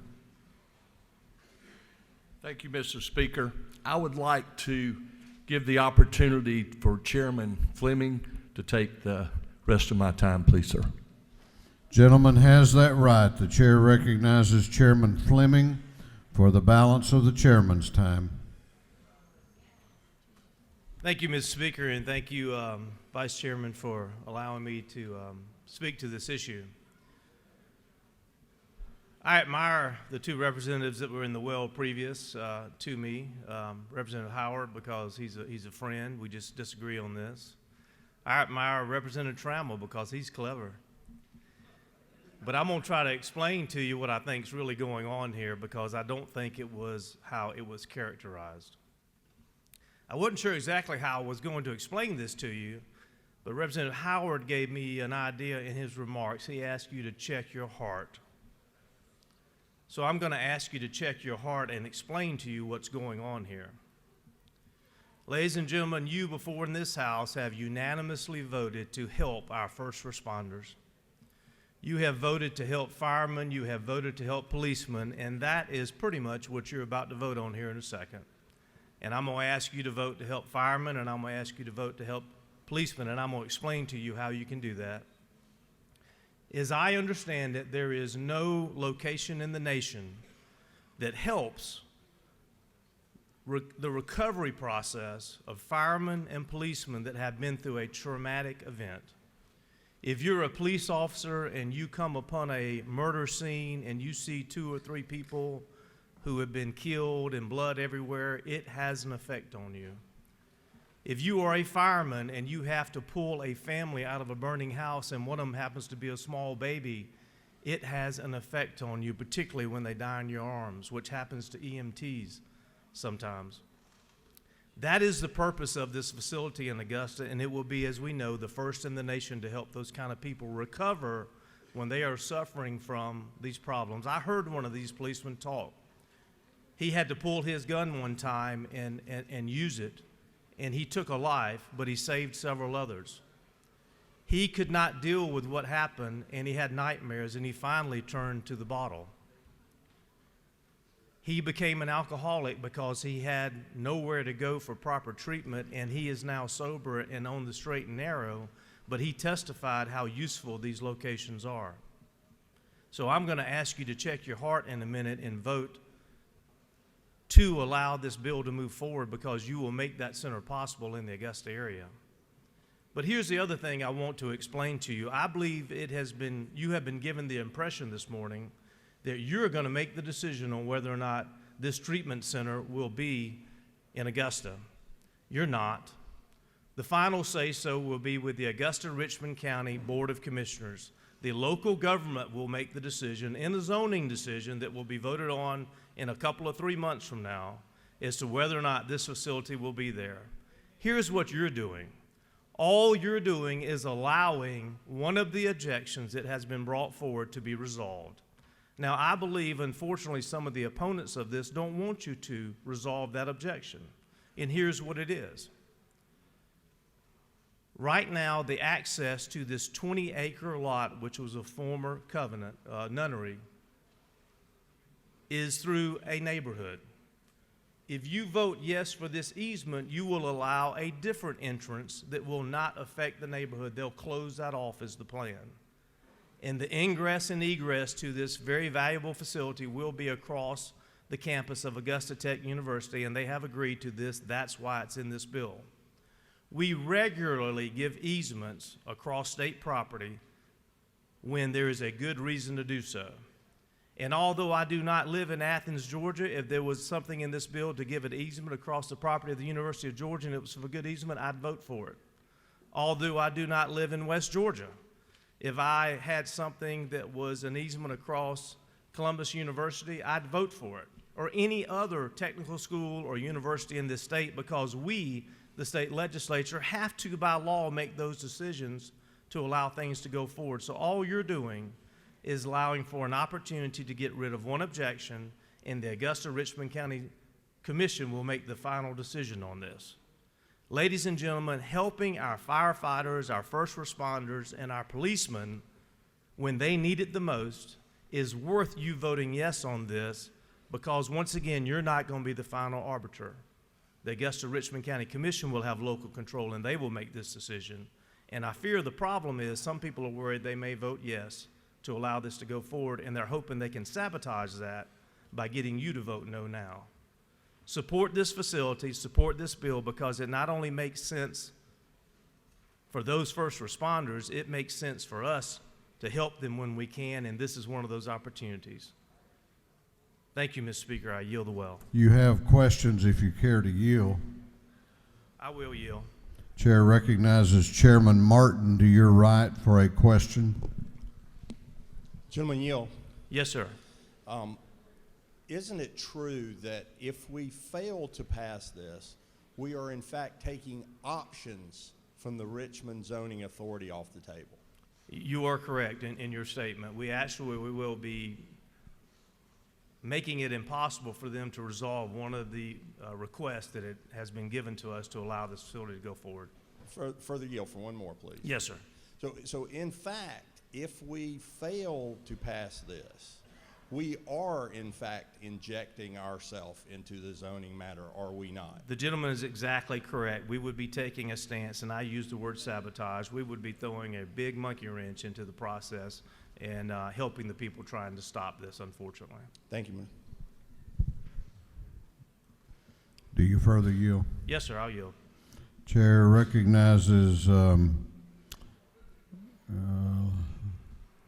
Representative Vernon Jones to your left for a question.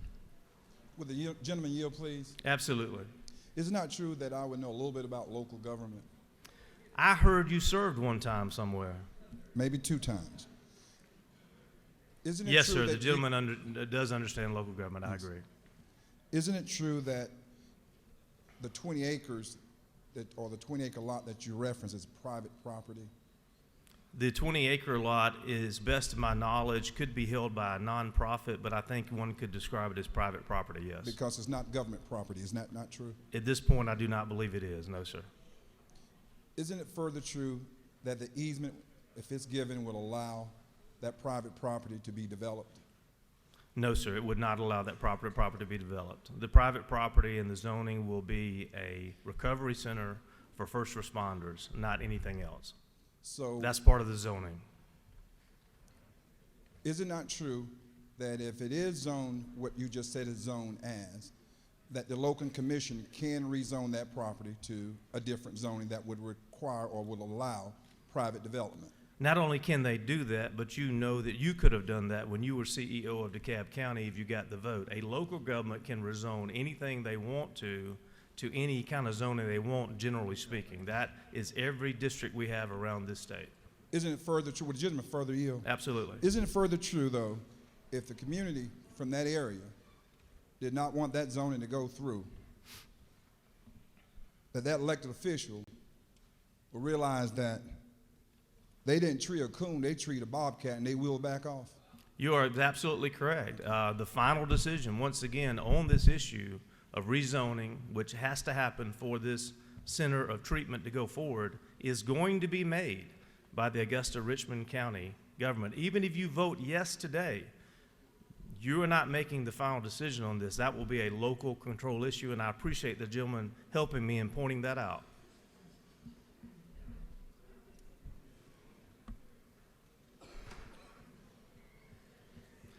Mr. Speaker, I believe that I have answered all the questions that are necessary at this time. I think you understand the issue. I will yield the well and ask you to support us on this bill. Gentleman has yielded the well. What purpose does the minority leader of the House rise? To make a motion. State your motion. I move that House Resolution 1094 be recommitted to the House Rules Committee. Gentleman has moved that House Resolution 1094 be recommitted to rules. Is there objection? There is objection. All those in favor of the motion to recommit to rules will vote aye. Those opposed will vote no, and the clerk will unlock the machines.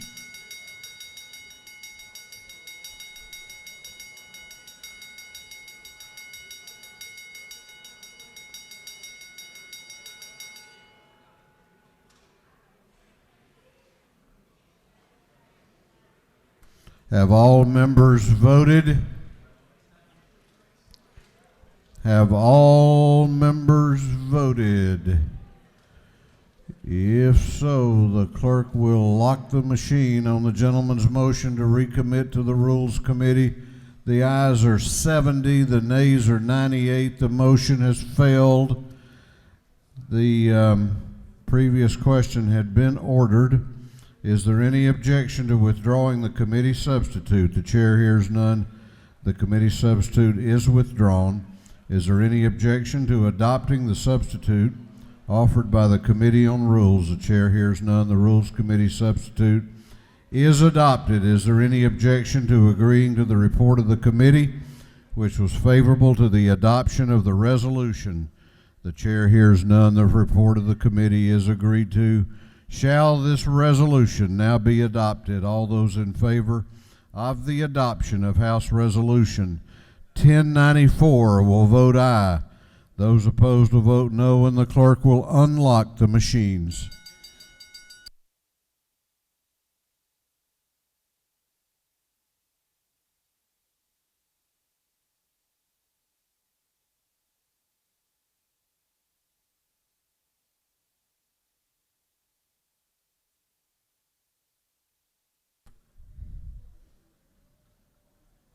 What purpose does Representative Vernon Jones rise? Parliamentary inquiry. State your inquiry. Isn't it true, Mr. Speaker, that I was not trying to help the distinguished gentleman from the Judiciary Committee, but I was trying to help the distinguished gentleman from Richmond County? And isn't further true, Mr. Speaker, that we always talk about local control, and here we are getting involved, and that's a conservative approach to take? Well, I know the gentleman to be a very strong doctrinaire conservative, so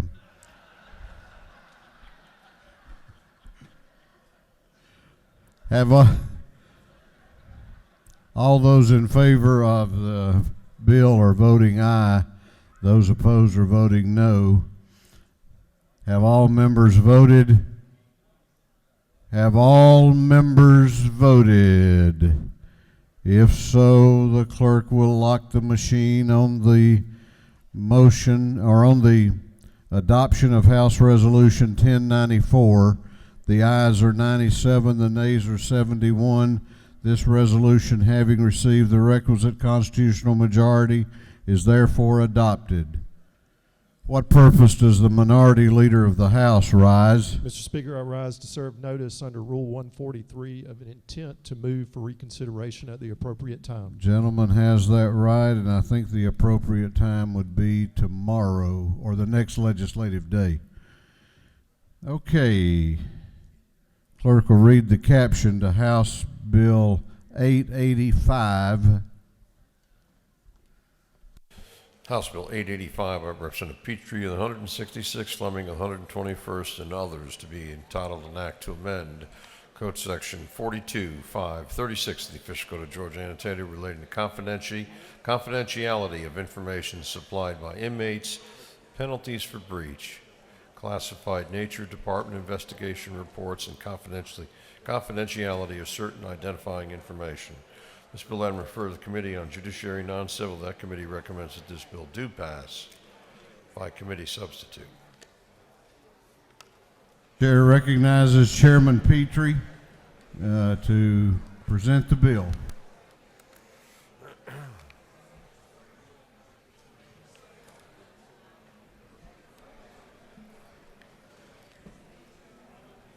Thank you, Mr. Speaker. We're on. Ladies and gentlemen of the House, I bring to you today House Bill 885. This bill very simply allows that our DAs, as the chief law enforcement officers in our communities, access to disciplinary records of inmates in our correctional system before they are paroled, in order for our DAs to file, if they so choose, a written complaint, which is their right. Most of you that I have spoke to have been surprised to learn that this is not currently available to our DAs, and so let me explain. Currently, this information is available only if declassified by the Commissioner of the Department of Corrections, because this information is considered a state secret. What this bill does very simply is, for the purposes of our DAs, it removes this information as a state secret for our DAs only, and only in certain circumscribed crimes. And so you will see here that this bill relates to only serious violent felonies, which are in code. They're basically the 7 deadly sins. And dangerous sexual offenses are a list of 19 crimes that are against a person less than 18 years of age. So serious violent felonies and individuals convicted of crimes against children, dangerous sexual offenses against children. If the DA in your community wants the complete record of that inmate, how they behaved in prison before that inmate is released back into the community, their sentence truncated and cut short by the Board of Pardons and Paroles, this information will always be forevermore available to our DAs and to them alone. Now, I want to emphasize a couple of things. I want to emphasize that our parole board of 5 men and women parole about 9,400 inmates a year.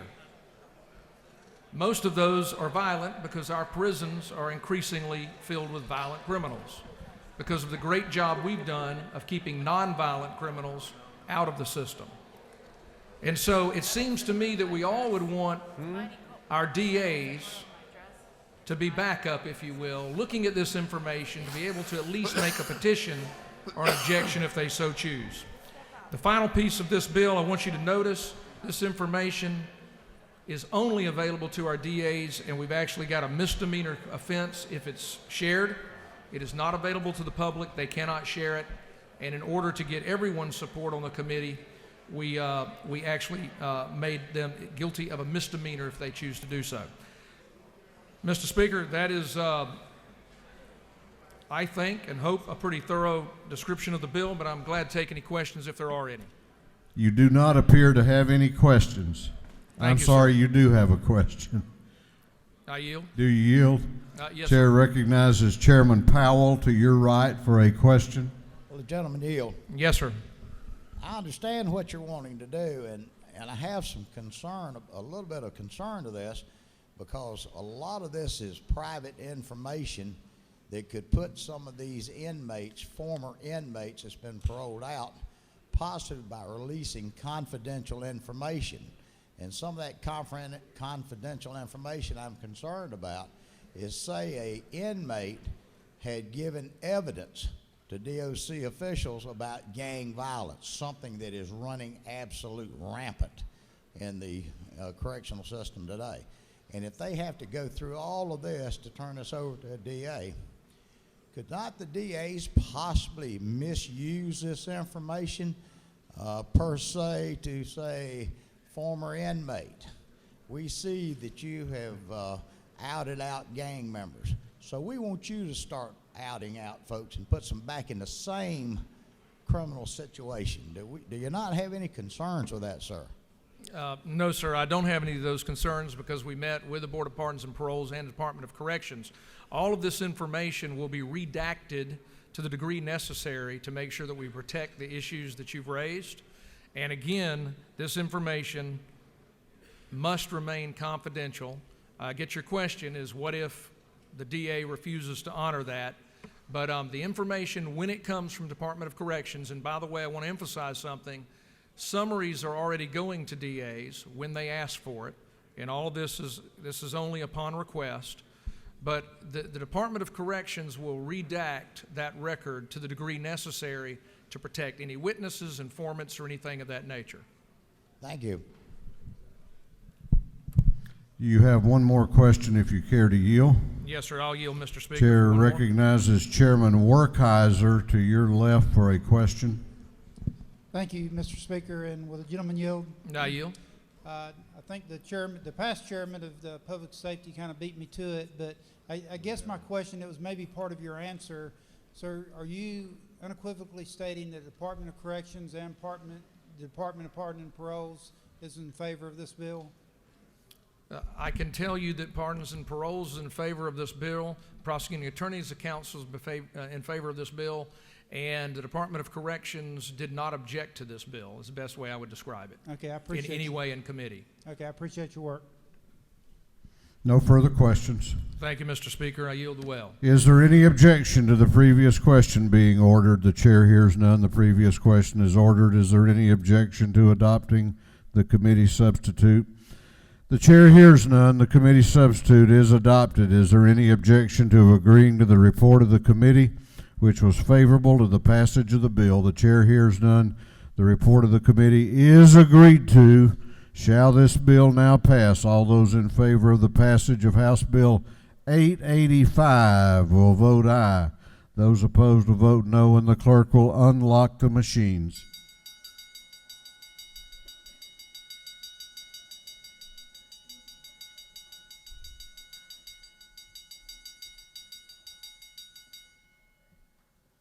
Are you ready?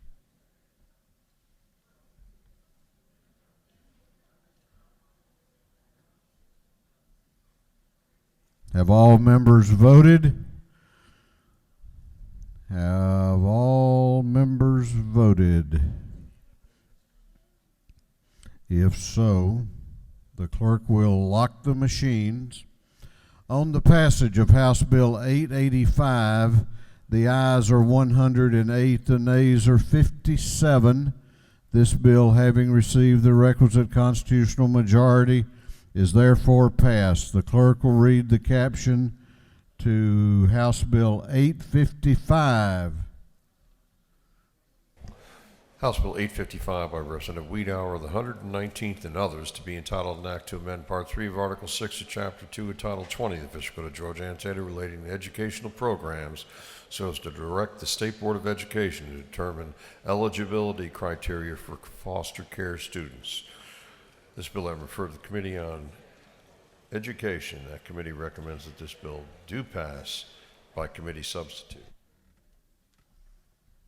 Chair recognizes Representative Wiedauer to present the bill. Thank you, Mr. Speaker.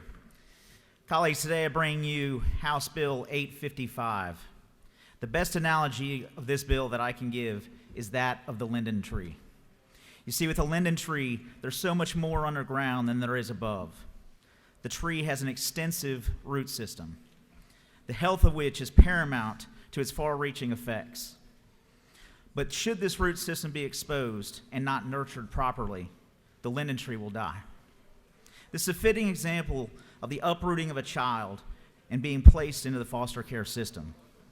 And if that child is not properly replanted and nurtured, they will not continue to grow or flourish.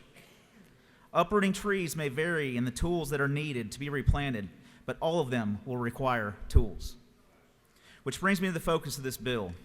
This bill instructs the Board of Education to immediately assess foster care students to determine if the student meets the criteria to receive special education and other services such as IEPs. It also directs the Board of Education to develop a protocol for these assessments, as foster care students often test differently than other students after going through the traumatic experience of being removed from the home where their roots were once planted. Nothing in this bill changes the criteria for a student to qualify for these services. It just places immediacy on the Board of Education to ensure these students get the support they will inevitably need. Their roots may be damaged, but with the right tools, there can be healing and continued growth. I ask for your favorable consideration of this measure, and if successfully passed, we may never know and fully understand the ripple effect from a child who receives the tools needed for continued growth through a very difficult time and goes on to recognize their full potential. Thank you, Mr. Speaker, and I'll yield for questions if there are any.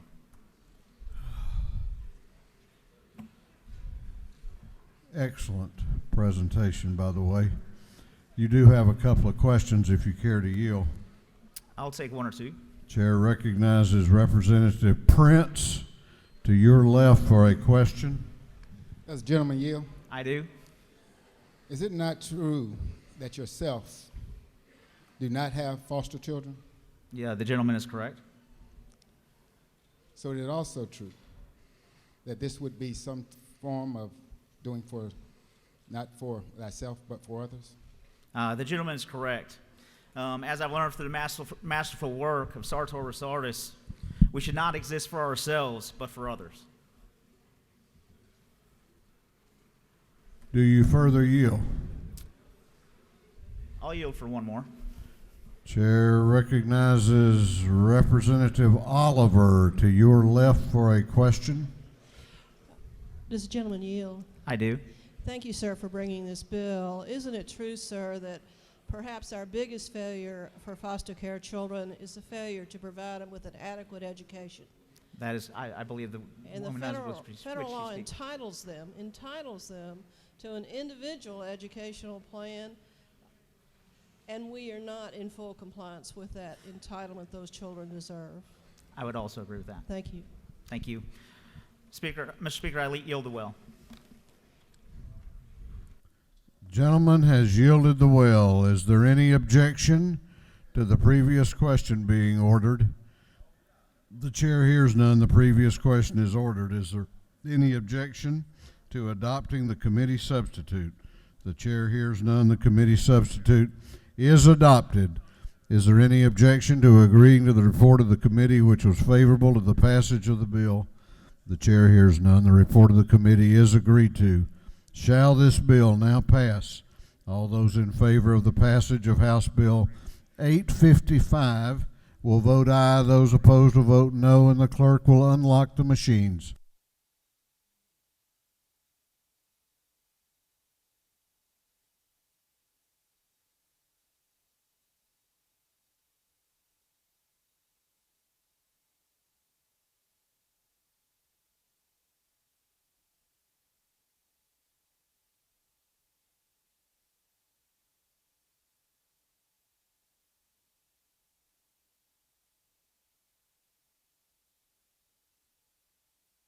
Have all members voted?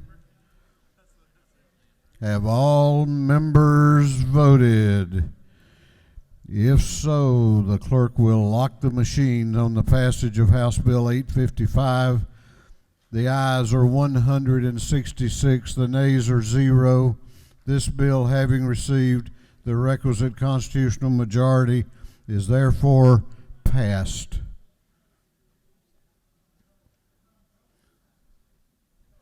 Clerk will read the caption to House Bill 576.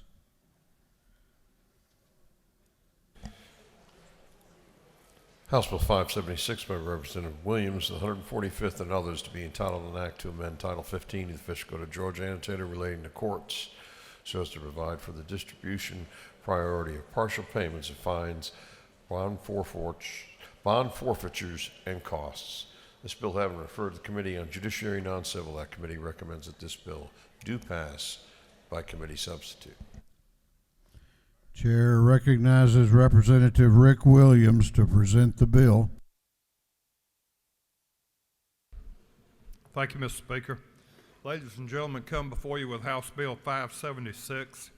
This changes where the only constitutional amendment passed charity is moved from number 13 up to number 5.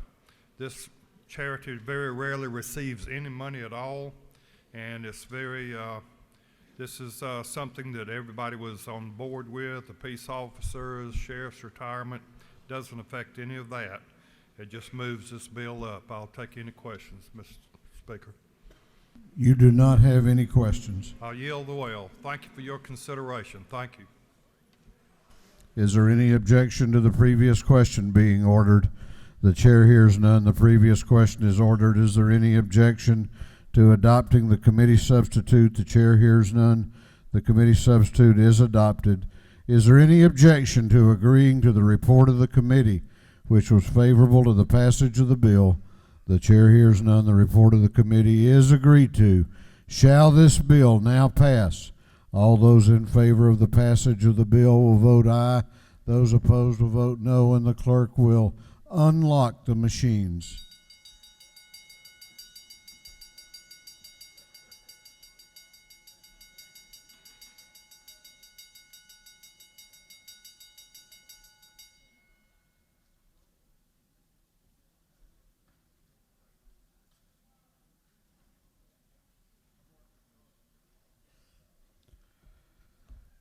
Have all members voted? Have all members voted? If so, the clerk will lock the machines on the passage of House Bill 576. The ayes are 165, the nays are 0. This bill, having received the requisite constitutional majority, is therefore passed.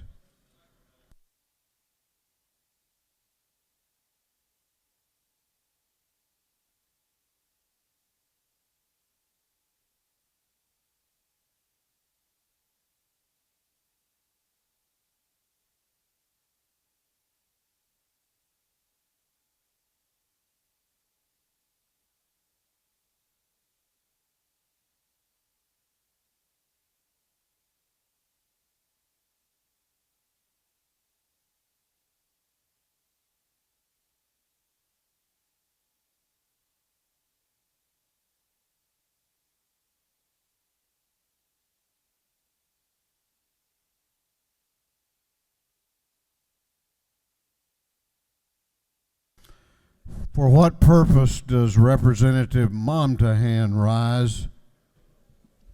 Make a motion. State your motion. Mr. Speaker, I'd like to recommit House Bill 488 to rules. The gentleman has moved that House Bill 488 be recommitted to the Rules Committee. The clerk will read the caption. House Bill 488 by Representative Mountain of the 17th and others, to be entitled an act to prevent organized retail crime, to amend Chapter 1 of Title 10 of the Official Code of Georgia annotated relating to selling and other trade practices.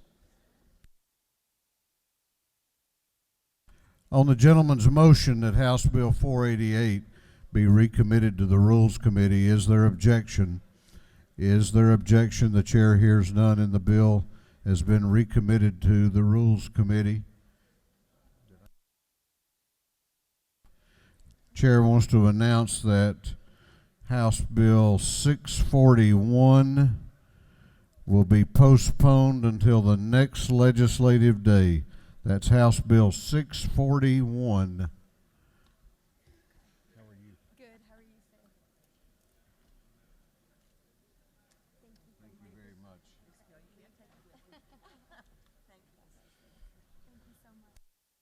Chair recognizes Chairman Tanner for a motion.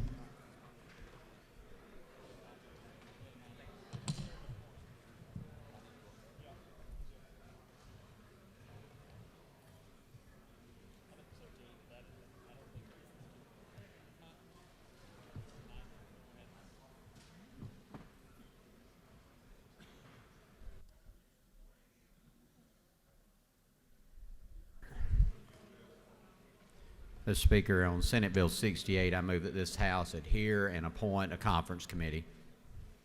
Chairman Tanner has moved that this House adhere to its position on Senate Bill 68 and that a committee of conference be appointed. The clerk will read the caption. Senate Bill 68 by Senator Sims of the 12th, Wilkinson the 50th, Parent of the 42nd, Walker the 20th, and others, to be entitled an act to amend Title 20 of the Official Code of Georgia annotated relating to education so as to strengthen provisions relating to the financial management of local school systems.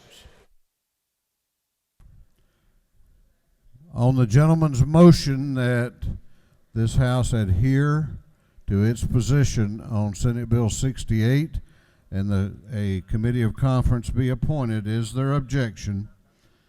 Is there objection? The chair hears none, and this House has adhered.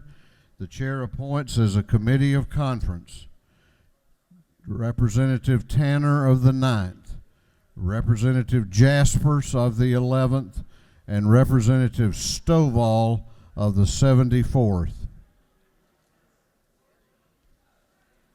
The clerk will read the caption to a group of privileged resolutions. Recognizing and commending Tiffany Stewart Stanley. Recognizing and commending Billy A. Burrell. Recognizing and commending Sarah Sanders. Recognizing and commending Betsy Tomey. Recognizing and commending Miranda Brand. Recognizing and commending Holly Van Selsikar. Recognizing and commending Mike Bracken. Recognizing and commending Tesla Holst. Recognizing and commending Lynn Massacino. Recognizing and commending Debbie Caldwell. Recognizing the long and steady friendship between Georgia and the Troost Atlanta Open, one of the top 10 ATP World Tour professional tennis events. Recognizing and commending Fred Kittle on his outstanding public service as chairman on the Bartow County School Board. Recognizing and commending Larry Collins on his outstanding public service as mayor of Byron, Georgia. Recognizing and commending Ashia Miller. Honoring the life and memory of Walter James Coach Stewart Sr. Honoring the life and legacy of Jeanette Pickering Rankin. Commending and congratulating Mary Lila Morgan. Commending Moms of Black Boys United and Mob United for Social Change Incorporated. And for other purposes, that completes the reading of the privilege resolution.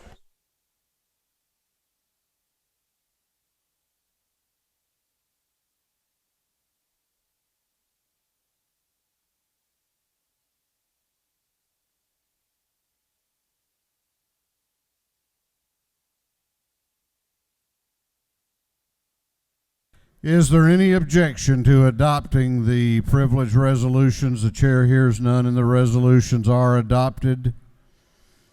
If you have signed up for an announcement, please make your way to the front of the chamber. The chair would like to ask the members to join with me in wishing a happy birthday on Saturday, March 7, to Representative Mary Margaret Oliver.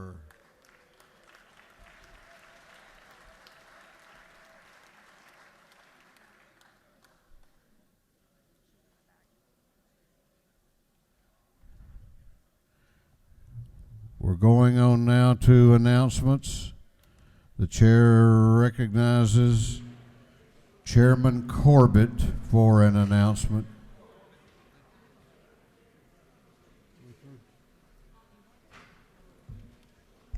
Motor Vehicles Committee meeting at 1 o'clock, room 506, CLOB. Chair recognizes Representative Schofield for an announcement. Good morning. Immediately following adjournment, we will have the People, Pasta, and Policy Luncheon for the National Federation of Women Legislators in room Capitol 125. Thank you. Chair recognizes Chairman Belton for an announcement. Thank you, Mr. Speaker. The Georgia Japanese Caucus is having a luncheon today at 605 CLOB, hosted by Takeda, a pharmaceutical company. Chair recognizes Chairman Morris for an announcement. Thank you, Mr. Speaker. Just a reminder to the members of the House Banking Committee, lunch will be served today in room 132 here in the Capitol. There's no agenda, just lunch. Thank you. Chair recognizes Chairman Cooper for an announcement. Thank you, Mr. Speaker. Everybody, don't forget to go downstairs to the medical aid station and get your flu shot. A little stick will do you a lot of good, so please help protect your family and other people around you by getting your flu shot. Thank you.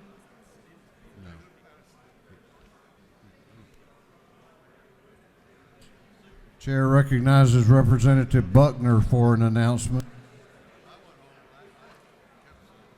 Thank you, Mr. Speaker. Join us at the Working Families Caucus. We're going to have a program about the issues related to decent, safe, affordable, and stable housing. So it's in room 307 of the CLOB upon adjournment. Working Families. Chair recognizes Chairman Martin for an announcement. Thank you, Mr. Speaker. The Higher Education Committee will meet 15 minutes after adjournment in 406. We have two matters we need to take action on this afternoon. Thank you, Mr. Speaker. Chair recognizes Chairman Tanner for an announcement. Thank you, Mr. Speaker. The House Transportation Committee will meet at 2 o'clock today in room 506 CLOB. Please come. We're going to be voting out a couple of important measures. Thank you. Chair recognizes Chairman Pruitt for an announcement. Thank you, Mr. Speaker. The State Planning and Community Affairs Committee will meet in 403 today at 1 o'clock. We need you there. We anticipate voting on a bill. Thank you. Chair recognizes Chairman Newton for an announcement. Thank you, Mr. Speaker. This involves, before we return, this Committee on Access to Quality Health Care. Committee on Access to Quality Health Care will meet Monday morning at 9 a.m. in 606. So we're planning ahead. 606 Monday morning. See you there at 9. Thank you.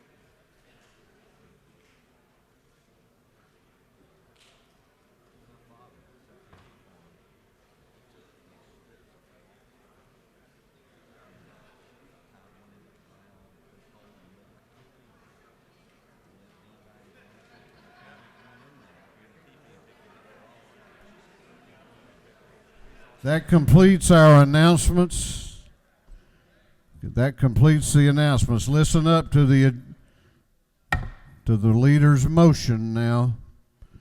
Listen up. Chair recognizes the majority leader of the House for a motion. Thank you, Mr. Speaker. Mr. Speaker, I move that this House stand adjourned until 2 p.m. Monday, March the 9th, 2020. The majority leader has moved that this House be adjourned until Monday, March 9 at 2 p.m. 2 p.m. All those in favor of the motion will say aye. Those opposed will say no. The ayes have it. This House will be adjourned until Monday, March 9 at 2 p.m. 2 p.m.